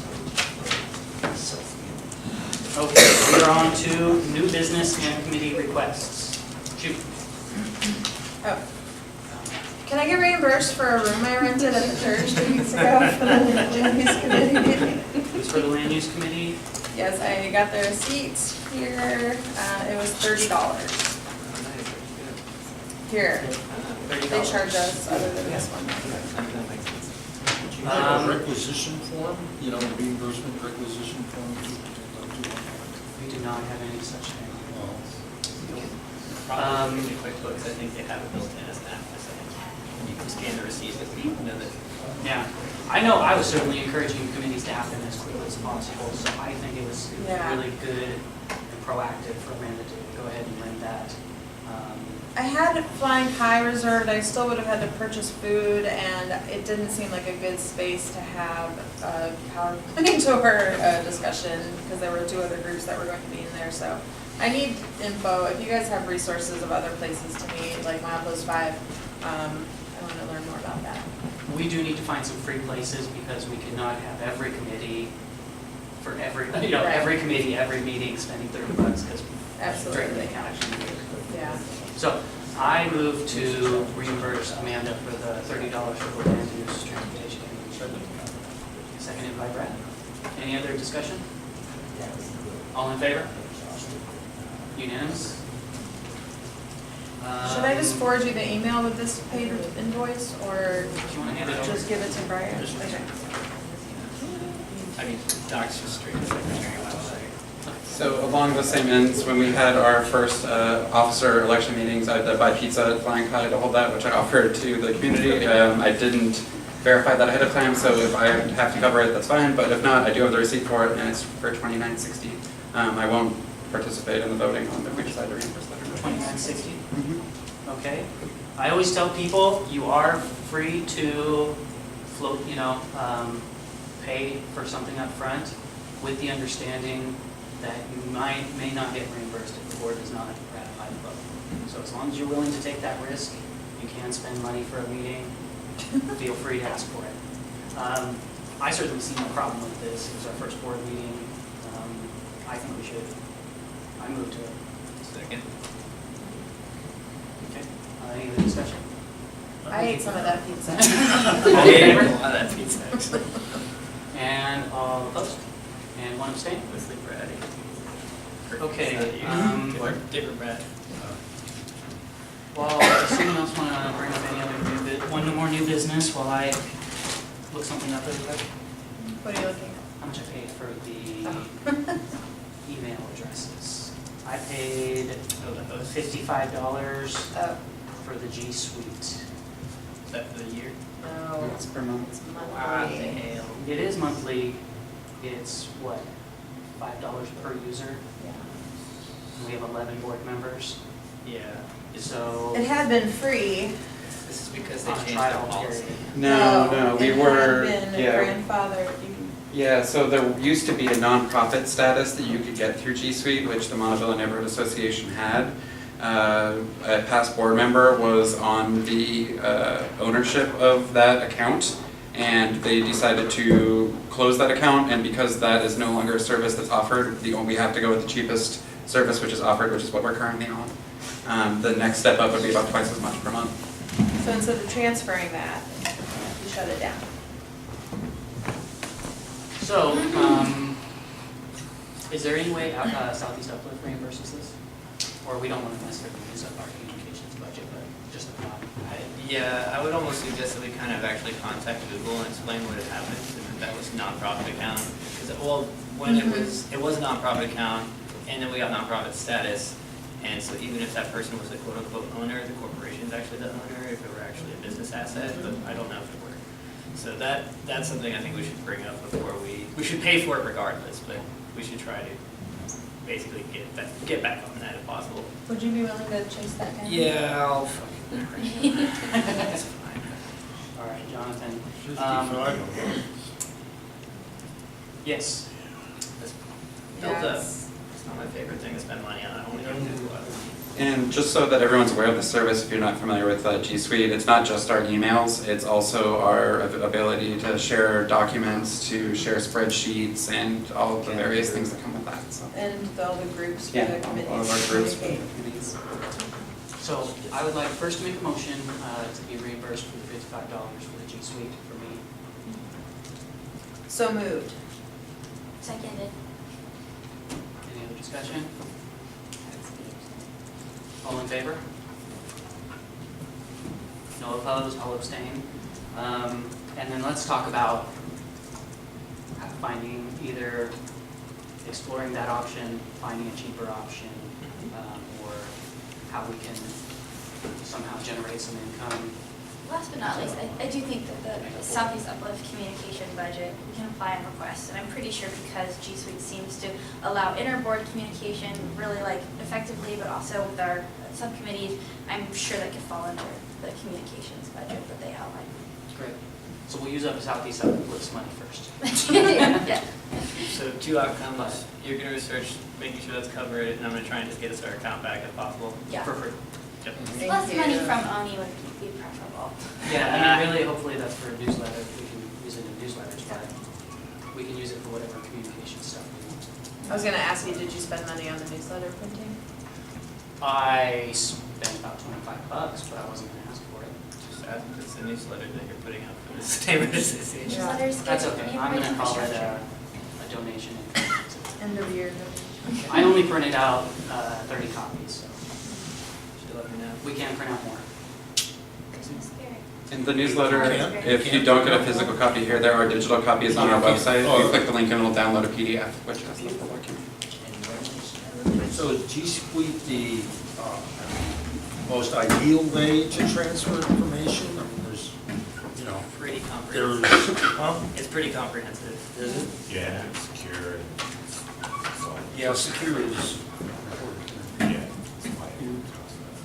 There, just briefly, there are competitors through Amazon and Microsoft that we can look at. Size them up at least, no? Okay, so I think we're done with reimbursements, unless anybody else has anything else. Okay, any other new business? I do brought paper. Actually, I have enough for everybody who's here if you want one. But it was just a proposal for standardizing on online communications with the neighborhood. I brought this up before, but I wanted to go ahead and formalize it. I'll just pass it around and read over it real quick. But I can explain briefly the gist of it and the logistics of it and how we can apply it to existing bodies within the org, as well as new ones we want to form. Okay. What anyone want? Thank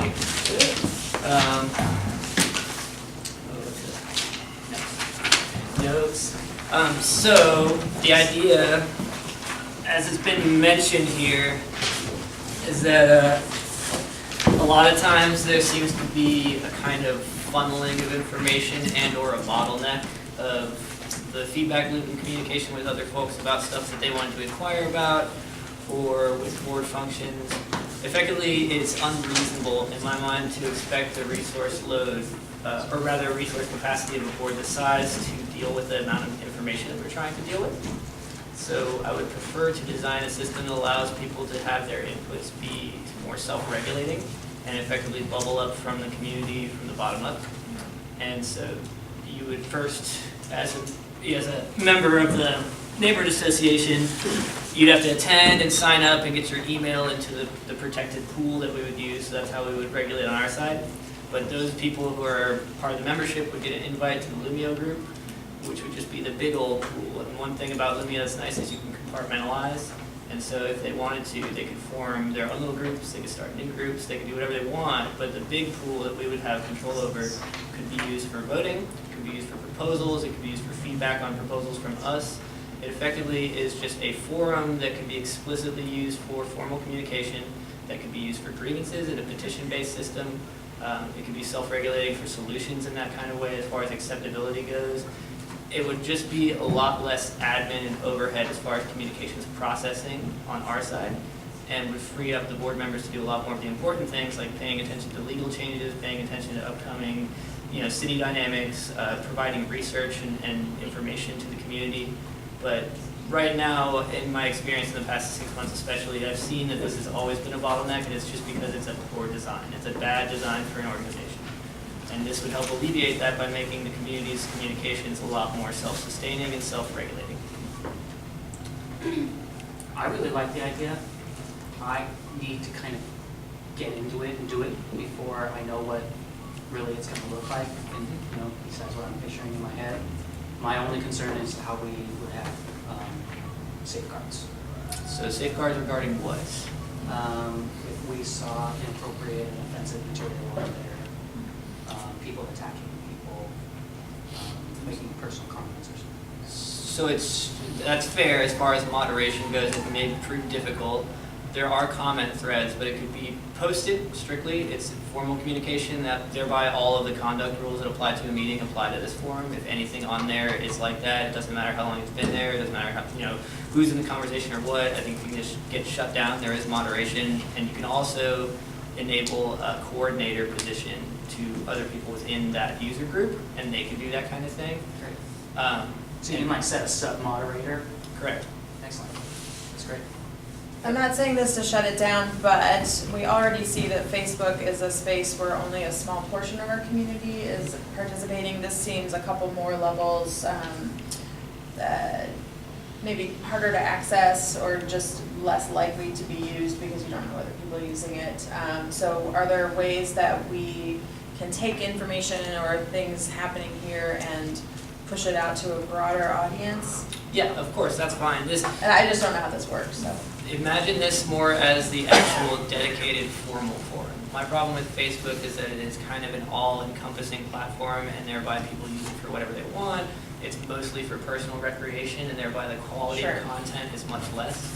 So this is effectively where you would have the real deal happen. People who actually are wanting to be involved in real discussions and have real productive output would put their content here. You can still have whatever type of neighborhood interface you want on Facebook, but when you have a formal idea or something you really want to get done, you go to our website, you log into your Lumio, you go make a proposal either through your little group with your neighbors already. It would be all about popular consensus. And so This is who is the people in the popular, So is my kind of a question. Just something to discussion think happening. about. One question at a time. Sorry. I mean, it's popular consensus among the small group of people using it. So your concern is outreach. My concern is only enabling very tech-savvy people to participate. And again, I'm sure we can work through this. It sounds really interesting. That's fair. So if I could, this to me is actually a little bit easier to use than Facebook as far as the interface goes, and it is very much email dependent. You can reply through email as well as it being regulated through our email group. So it's actually a little bit more accessible to folks who are used to using only email. And it tells you very explicitly, reply above this line, blah, blah, blah. And what was your question, Brad? Well, is it sort of a forum like Facebook? It is a forum in and of itself. It's more stripped down. The interface is pretty clean. You've used it. I don't know if you've... Yeah, I was going to speak to the functionality. Yeah.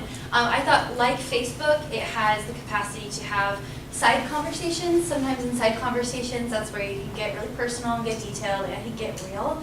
But it's still, unlike Facebook, just a lot more productivity oriented because you're only ever engaging with a proposal. So it's always action oriented. And I think in that sense, you have less of this, the kind of like there's side talk and then there's just totally like off topics. I think it keeps things pretty functional, and because it does work really fast to your email, you can get notified. So for me, staying in the loop with a conversation that I wanted to stay in the loop with was a lot easier. Whereas once again, information gets lost on Facebook. Someone gets banned from the group, if the thing gets deleted, if someone, things get lost really quickly. So it can save those conversations. Ooh, yeah, that's a good point. Persistence. The Facebook, in my opinion, the coverage and like just the amount of stuff that gets buried quickly because of the user content, really a problem. With Lumio, it's nice because you can go back to last year's proposals and look at stuff, and you can actually look at past proposals in a report. It gives you percentages on voting. It gives you a lot of really interesting dynamic tools. And to the point of outreach, in my opinion, this dovetails really well with districts, because effectively if you have one or two different people who are trained per district to be the email moderators and basically take consensus from their group in person if possible through their weekly meeting and just update the Lumio, it's a much more professional platform for communication rather than Facebook. Okay, great. Do you want to? Yeah, I just had a couple comments. I agree with what Amanda was saying, but I have some concerns about just getting enough people connected to it and making sure that we're reaching out to everyone.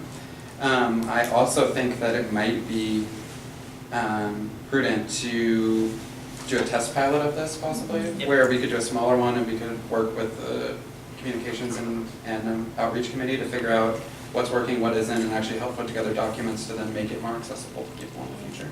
I agree with that. What the actual proposal in this form would entail is simply using the free version that doesn't have integration with Slack. And also my recommendation to the communications group would be to try to use our entire email group and actually see who signs up. So see what the percentage of adoption is just from doing nothing, you know what I mean?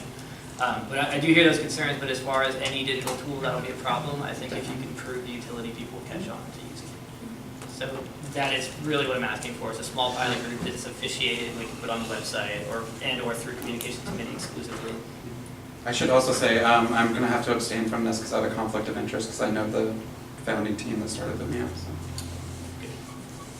Is that on record? She's friends with this Carl. Oh, Yeah. awesome. Yeah, I was working at a firm that did similar work while they were students. Well, I thank was- you for mentioning that, being concerned about that. Does that script? Can you bottom line what your proposal is Yes. right now, what you're asking the board to vote on right now? I can bottom line it. Oh, you mean to say, I'll go Yeah. over it? What, make your motion. Oh, yeah, then I'll motion. Can I motion that we have a standard communication platform that's for Is it a pilot? pilot, yeah, however you want me to phrase it, I was gonna start a Is there any video. cost? No, this one's free. If we did move to the paid for one, it is because it allows you to integrate with Slack, and the way I see this happening is that neighborhood groups could all get their own Slack, which actually will tie to our Slack because of the account services, if you need to, like you can put push notifications between things. Okay. But it also will push to Lumio, so that you can make stuff in Slack and go to Lumio. So it's just trial and it's not costing any money? Yep. Then I would like to see the motion. Can I make just an amendment with the emphasizing the informality of the decision-making that we'll be seeing during this pilot run? Yep. And then also, as Breyer and Amanda mentioned, either working through the communication, I mean, we need the communication subcommittee to meet anyways, but just making sure that's a task that could be centered there so we can start generating information and making sure we're, not just the tech savviest people are joining the platform, that everyone feels invited. Thank you. Okay, so we have an amendment to your motion. I'll take the friendly amendment. Okay, it's been accepted. Any other comments? I don't see any. All in favor? Did you want to abstain? Oh, right, I am. Sorry, Okay, I'm so we trying to have type. 6 in favor, none objecting, and 1 abstention for prior votes. Who was the second on that? I'm sorry. The second was, okay, final business, we do have a grievance that's been filed. We have 60 days to respond to a grievance. The formal process is the board to first acknowledge receipt, then to appoint somebody to, give a preliminary report back to the board. Unless anyone else wants to really jump at that, because it sounds so fun, I will volunteer, because my name is not mentioned as personally in the grievance. So I will volunteer to write a report to the board and report back to you. And again, this step that David is taking on is specifically to see whether the grievance has standing to even be reviewed. So he's not going to be weighing in on the merits of the grievance, just looking specifically at do they meet the criteria of Section 3, which is, identifying the date of the action, describe the provision that was violated, how the grievance was harmed, and identifying the remedy the grievance is seeking. So, did you move that? No. Or were you just talking? No, I was gonna volunteer and then let somebody else motion. Anybody else? What? I mean, I'm interested in keeping up with it, but also because my name was listed, I think it would be more appropriate if I were to abstain. So I'm motioning for you to handle it. I'll second that. So do you want to just work on it by yourself initially? Well, that's what the bylaws, that's the okay. process. Well, it says the board or the board's designee. Yeah. Do you want me to walk you through this, or do you want me to show you? No. But I was just trying to parse it a little bit, and so when I went to the first violation, which references, Well, I don't think we want to speak too much to the content at the moment, because I think, like I said. but what I found in the bylaws, it didn't quite relate. It was Right. like there was there must be underlying policies and procedures that this is actually referring to. No. Well, I mean, that's kind of what it says, but it, I think we have some discretion at whether we're going to. Well, we have no documented policies and procedures. For what's been passed by the board, to my knowledge. Oh, maybe I We misunderstood. have the bylaws. And I think you are correct that the bylaws are incorrectly cited at some point. Yeah. Yeah, maybe they That's cited not- the wrong That's not bylaw, our I don't problem. know. That's not our problem. Yeah. Basically, if somebody makes a complaint or a grievance, we receive it. Again, the first thing is Section 4, the initial review. And that's the first step. And then we do the group. And then if the board feels there's a grievance committee necessary, we'll have a grievance committee. We will have to probably schedule a special meeting because 60 days is just before our February meeting. So we won't make the deadline, so we won't have to have a special meeting for that. Any other comments on the motion? There was motion? Yeah. I made the motion that David be the designee for handling the grievance and looking at it and The initial examining review. the initial review for the criteria. Okay, and Amanda seconded. Any other discussion? All in favor? I'm sorry, were you going to say something? I was just, and we can approve that and then talk, I think, actually. So, all in favor? Yeah. Go ahead. Is this, so can I also say that we should have a formal process that shows the process flow, and not just all rely on one person to maybe catch it? Like we should build some back end into grievances because they're important, is my point. I was thinking, let me see, meets the criteria. Can you say more Okay. about what that means, the second? So there are certain things you can do with the email tools and other things that we can have as far as protocols with regard to the roles of the organization that would cover this specifically as far as we should do what when. That's not clearly defined. Right now, it would just be, the expectation would be that David does everything. I don't know what everything is, and we don't know when that happens, but the expectation is all on you. For this little section 4, for the initial review and response. Right, I think it already says for the chair to put that first, doesn't it? No, No. just the board reports does. Original Okay. decided a 30-day deadline. Well, they requested a deadline. They requested. Yeah, so that's fair, I just want to put that out there, well, we don't actually have to put that into the minutes, we need a process. Yeah. Sure. Well, and I think, So,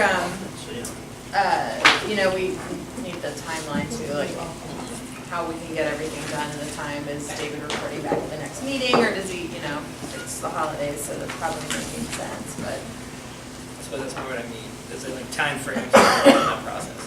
So that Yeah, I think should be the done. proposed timeframe is the initial review will be at the January meeting. Grievance committee can be assigned, but they have to report back to us sooner than our February meeting. Okay, so the 1 month period is what we'd say is the review process. So say by end of January. Oh, I mean, generally speaking, if we're generalizing, if there's a grievance that occurs, how long is that period before it's been dealt with? 60 days. 60 days, okay, that's already defined. This is Yeah. kind of what I wanted to see, like, I want a diagram that shows me where these things are. Yeah. But I can help with that, I just want to make sure we're aware that's something we should do. Just to be a stickler for the stuff, can we make sure that the motion includes that there's 6 grievances and not just saying the grievance, to make sure that you're going to be looking to all 6, not just. Each one? Yeah. Thank you. Yeah, is there any other specificity that doesn't conflict with the bylaws in my initial review that I should be tasked with? Initial review and response.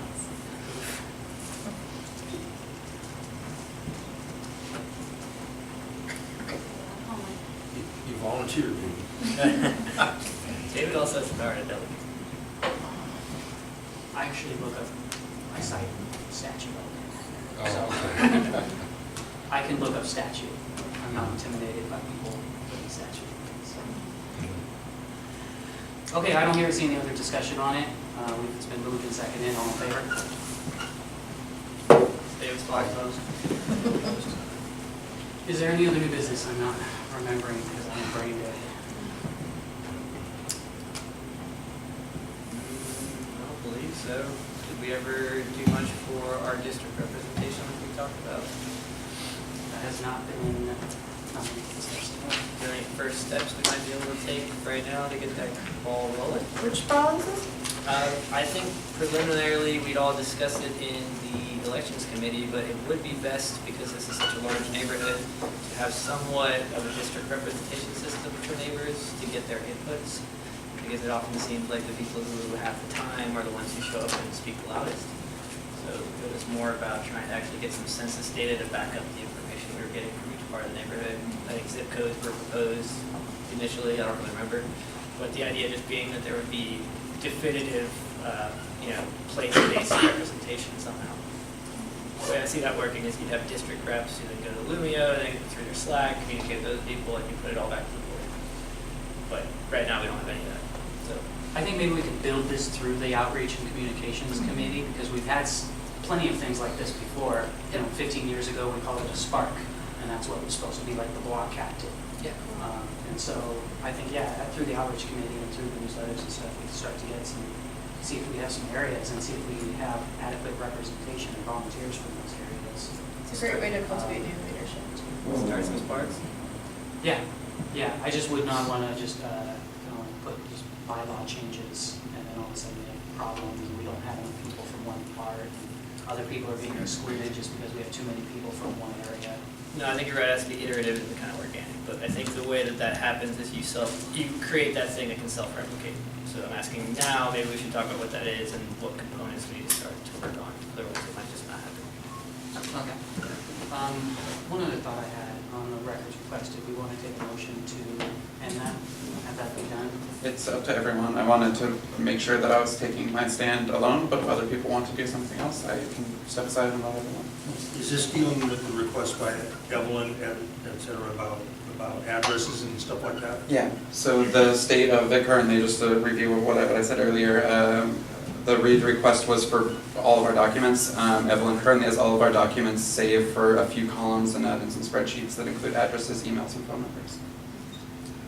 Well, and this might have been glossed over in Briar Rose's report, but we do have a Facebook group impersonating the association at this time. They are using our name illegally and fraudulently in my mind. And Evelyn Mack, to my knowledge, that I've been informed of, belongs to that group. And so I'm not Is going an to... admin.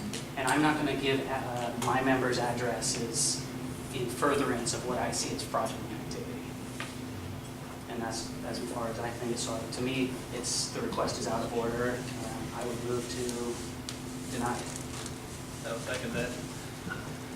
And I'll state that ORS 65 has provisions for sharing information like that with members when there's a valid reason and when they're asking in good faith. And both of those, I think, are in question enough that that we don't necessarily need to. What was the reason for that information again? Like, that was requested? There was no specific reason other than to contact people. Well, I think it was more. There was a specific, if you give me just a minute, I'll look it up and I can give you that. Okay, I'd like to specific. And have it on the record. Text for them. Well, I think it seems like everything is interrelated as far as the election results go. If I had any concerns about the election, it would be simply, what is the percentage of people who voted who were not actual residents and legal members of the MNA. There is only one way to do that, and that is to review the documents. But it doesn't sound like there's a way to do that, effectively. Well, that was supposed to be mitigated by the way the Elections Committee set up the sign-in, where they had every person attest that they were a resident and did meet the criteria, and only those people were given ballots. So to directly answer your question, it's zero. Zero people outside the neighborhood were given ballots to vote in the election. Even if they, let's say, I think there's 3 provisional ballots, 3 people who couldn't, what was the condition for provisional? Some people would come in after the cutoff time, and then the other ones were people who couldn't produce proof or whatever, or it was questionable. Basically, like they didn't have a way to prove that they were a neighborhood or association. Or they were known not to. Right. Yeah, because they didn't show up to the membership meeting first. Yeah, that's what it was. And anyone could have said any address because there was no proof required for addresses. Yeah, So that's when my- you say that's zero, my- it's not. That's my kind of Right. thing, is that, you could have come in and used a friend's address. So- There was no challenging that. You could be a resident for a day, you see. And I'm sorry, can I just say one second? I The mean, Elections Committee considered that, and Southeast Uplift's recommendation, I think Oni as well, was that they didn't say enough in advance that they wanted to card people in order to make that a fair process. And so, the recommendation from the city was that that not occur at our election. That's why they did it the way they did it. And that was pretty clear in the elections committee report. Sorry, Brian. I just wanted to say I found the specific request, which is I'm requesting a membership list because, as I've stated previously, I have interest into the integrity of the elections. Even though I've made that clear in previous communications, giving a reason is not required under a whole bunch of ORS statutes. In fact, ORS 65777 makes it very clear that I can use the list for any purpose except for, and then it lists some, but that's the request. Does that answer your question, Joe? What is the ORS? ORS 65, that specific section, I would have to look it up. ORS 65 in general is the statute that governs nonprofit status in the state of Oregon. Yes, non-profit membership requirements, as far as Public your benefit corporation. I just want to make us a little context too. A lot of neighborhood associations are talking about this question of what is membership, and they are getting guidance from the Office of Neighborhood Involvement that we cannot take just a house-based definition of neighbors. The definition of neighbor is broader, and so the guidance that they were receiving about how to, run the elections committee is coming from the Office of Neighborhood Involvement, right? I'm just saying, this is a recurring conversation. Yeah. If I could add my 2 cents that you'll hear me say over and over again, this all goes away with the delegate representative system. So we could easily try to mitigate this later on. It goes away in effect. Okay. Yeah. Okay, is there any other questions or comments on the motion? Well, Direct delegate, sorry. Which motion is this again? Sorry, just a refresher. To reiterate, the motion is to find the recommended request satisfied and done with, and the request for addresses to be ordered, based on the reasons stated. Alright, still second. Okay, I don't see any other discussion? well, Yeah. I want to add, so I'm aware that there's a Facebook account, Montavilla Neighborhood Association. And are you saying that's the pirated one? There are different types of pages, and I believe we have a page. That there's another group, which we used to own. It was owned by it was originated by a former board member, Jennifer Tamayo. We then had at least 3 board members as admins. Is that correct? 2? I don't know. Was anybody ever on our group? Yeah. on the Montavilla Neighborhood Association group? So I was a moderator, So- and Johnny, I think. Yeah, so that's 3. So during our last board meeting, while everybody was here meeting, Jennifer Tamayo removed the other administrators from the account and closed it to a private group. Kicked everybody off, and everybody had to rejoin because it was switched to a private group. And to my knowledge, that is still. And a new group, once again, not a page, but a new group was created. That's not controlled by any of the board members and is using the Montavilla Neighborhood Association name. And people, I'm in the group, I'm not an admin. I'm in the group so I can share information. And some people were commenting internally that it was confusing to them to see a Montavilla Neighborhood Association name that has no association with us. But you're a board, and is private. What? You guys are the board, the membership, neighbors of the association. Brandon, we don't need to have this conversation right now. I'm sorry, is it a private invitation only, you allow access to it, the administrators allow access to it? I don't understand. All right, I'm sorry. A private group I was is by asked to be an admin, definition. and I said, sure, but, Yeah. what do you mean, yes? I don't One of the understand. 7, right? I haven't made one admin decision, I was asked to run it. I'm sorry, that's the moderator, just like you were a moderator, therefore that a lot of people, including the owner of that board, who terminated it, had a problem with the way it was run. So I come from a better neighborhood saying, oh, yeah, I'll run. And I know I keep on getting pushed to the, as you guys call, white supremacist group, and I have no affiliation with people you call white supremacists. I don't know who they are. I face palm to them as much as I face palm to you guys, and I tell them that right to their face, So if you guys wanna keep pushing me to that, you can, but I tell them, just as I tell you what I don't like. I'm a neighbor, I live here, and I'm looking for a level-headed balance, and I'm not seeing it on either side. When you call Okay, people well, white and I'm- bigots, it's, I'm sorry. let me just finish this. That's you brought up a code of conduct. When you stood up and call people by name in your speech, bigots and white supremacists, it goes against the own code of conduct, and this is why, that you're darn straight, this is why I said when they asked me to be a moderator, well, because I am looking for level-headedness, and you should know, because we've had private message about that.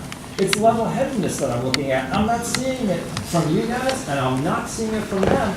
And I've told them right to their face that too. Okay, thank you. But my only thing before I got jumped into was just to say that it's and this is where. Look, I have some information I want to add, and I'm just going to start talking and just keep no, going. no, I'm sorry. I'm going to keep going. I'm just going to keep talking. No, you cannot. Wait, I'm sorry, I'm not getting away from, the meeting's not getting away from me. I'm going to keep talking, and I'm going to leave if you don't let me continue, because I don't want to hear from him But I any longer. cannot shut, I'm not, okay, I'm saying. That's cool, I just wanted to. All right, later. Now, what would you like to say? No, I'm just going to take off. That's fine. Are you sure? Yes. Okay. Is there any other comment on this from the board? I just think I'm troubled when you say, well, Evelyn's an administrator of this group without having like proof or something. I mean, it's like. Okay, Yeah, all right, it's been- then we can take care of it after. And it doesn't, it's not just kind of like ownership of the members, so anybody who just comes in and signs up as a member can just go and start representing themselves as controlling the association and purporting to be the association. That is legally fraudulent. So that's as much as we're going to discuss it. We've already gone past the time. Is there any other issues to bring up for the board? Technical thing. From the other board I participate in, we reduce all our motions to actual verbiage. So, somebody is keying it in as we go. I realize we're having transcripts here, but I don't think that's an official part of our record, is it? For our records? What? No. Okay, so, we're Briar Rose is our secretary, and she. I'm taking off. I don't want to sit in a room where bigots are going to be allowed a place to speak. So Briar Rose is our secretary, and she produces the draft minutes that we voted on. So the motions are basically reduced to notes, and then we have a chance to review them. So Brian will complete them, send them out to us. We have a chance to review them to make sure that they accurately represented our memory, and then that's when we vote on them at the beginning as to prove it's a finalized text. Usually we've got often written proposals. Today we had a couple that were not written, and these will, we kind of altered this one, for example, and that gets updated and then. Yeah, that makes me feel more comfortable. So, sorry to interrupt, but is someone within the board going to take the closing minute? I think we're pretty much done, and we will have the transcript available. Did we have the motion passed? We did not vote on it. Okay, any other discussion? I don't think we have a quorum anymore, do we? 6 out of 10. I was going to abstain anyway, so. Okay. All in favor? Okay, abstention? Did you write that Did John down? vote? John, did you vote? Yeah. Oh. Is there any other new business? Anybody else want to bring up anything? Okay, with that, I will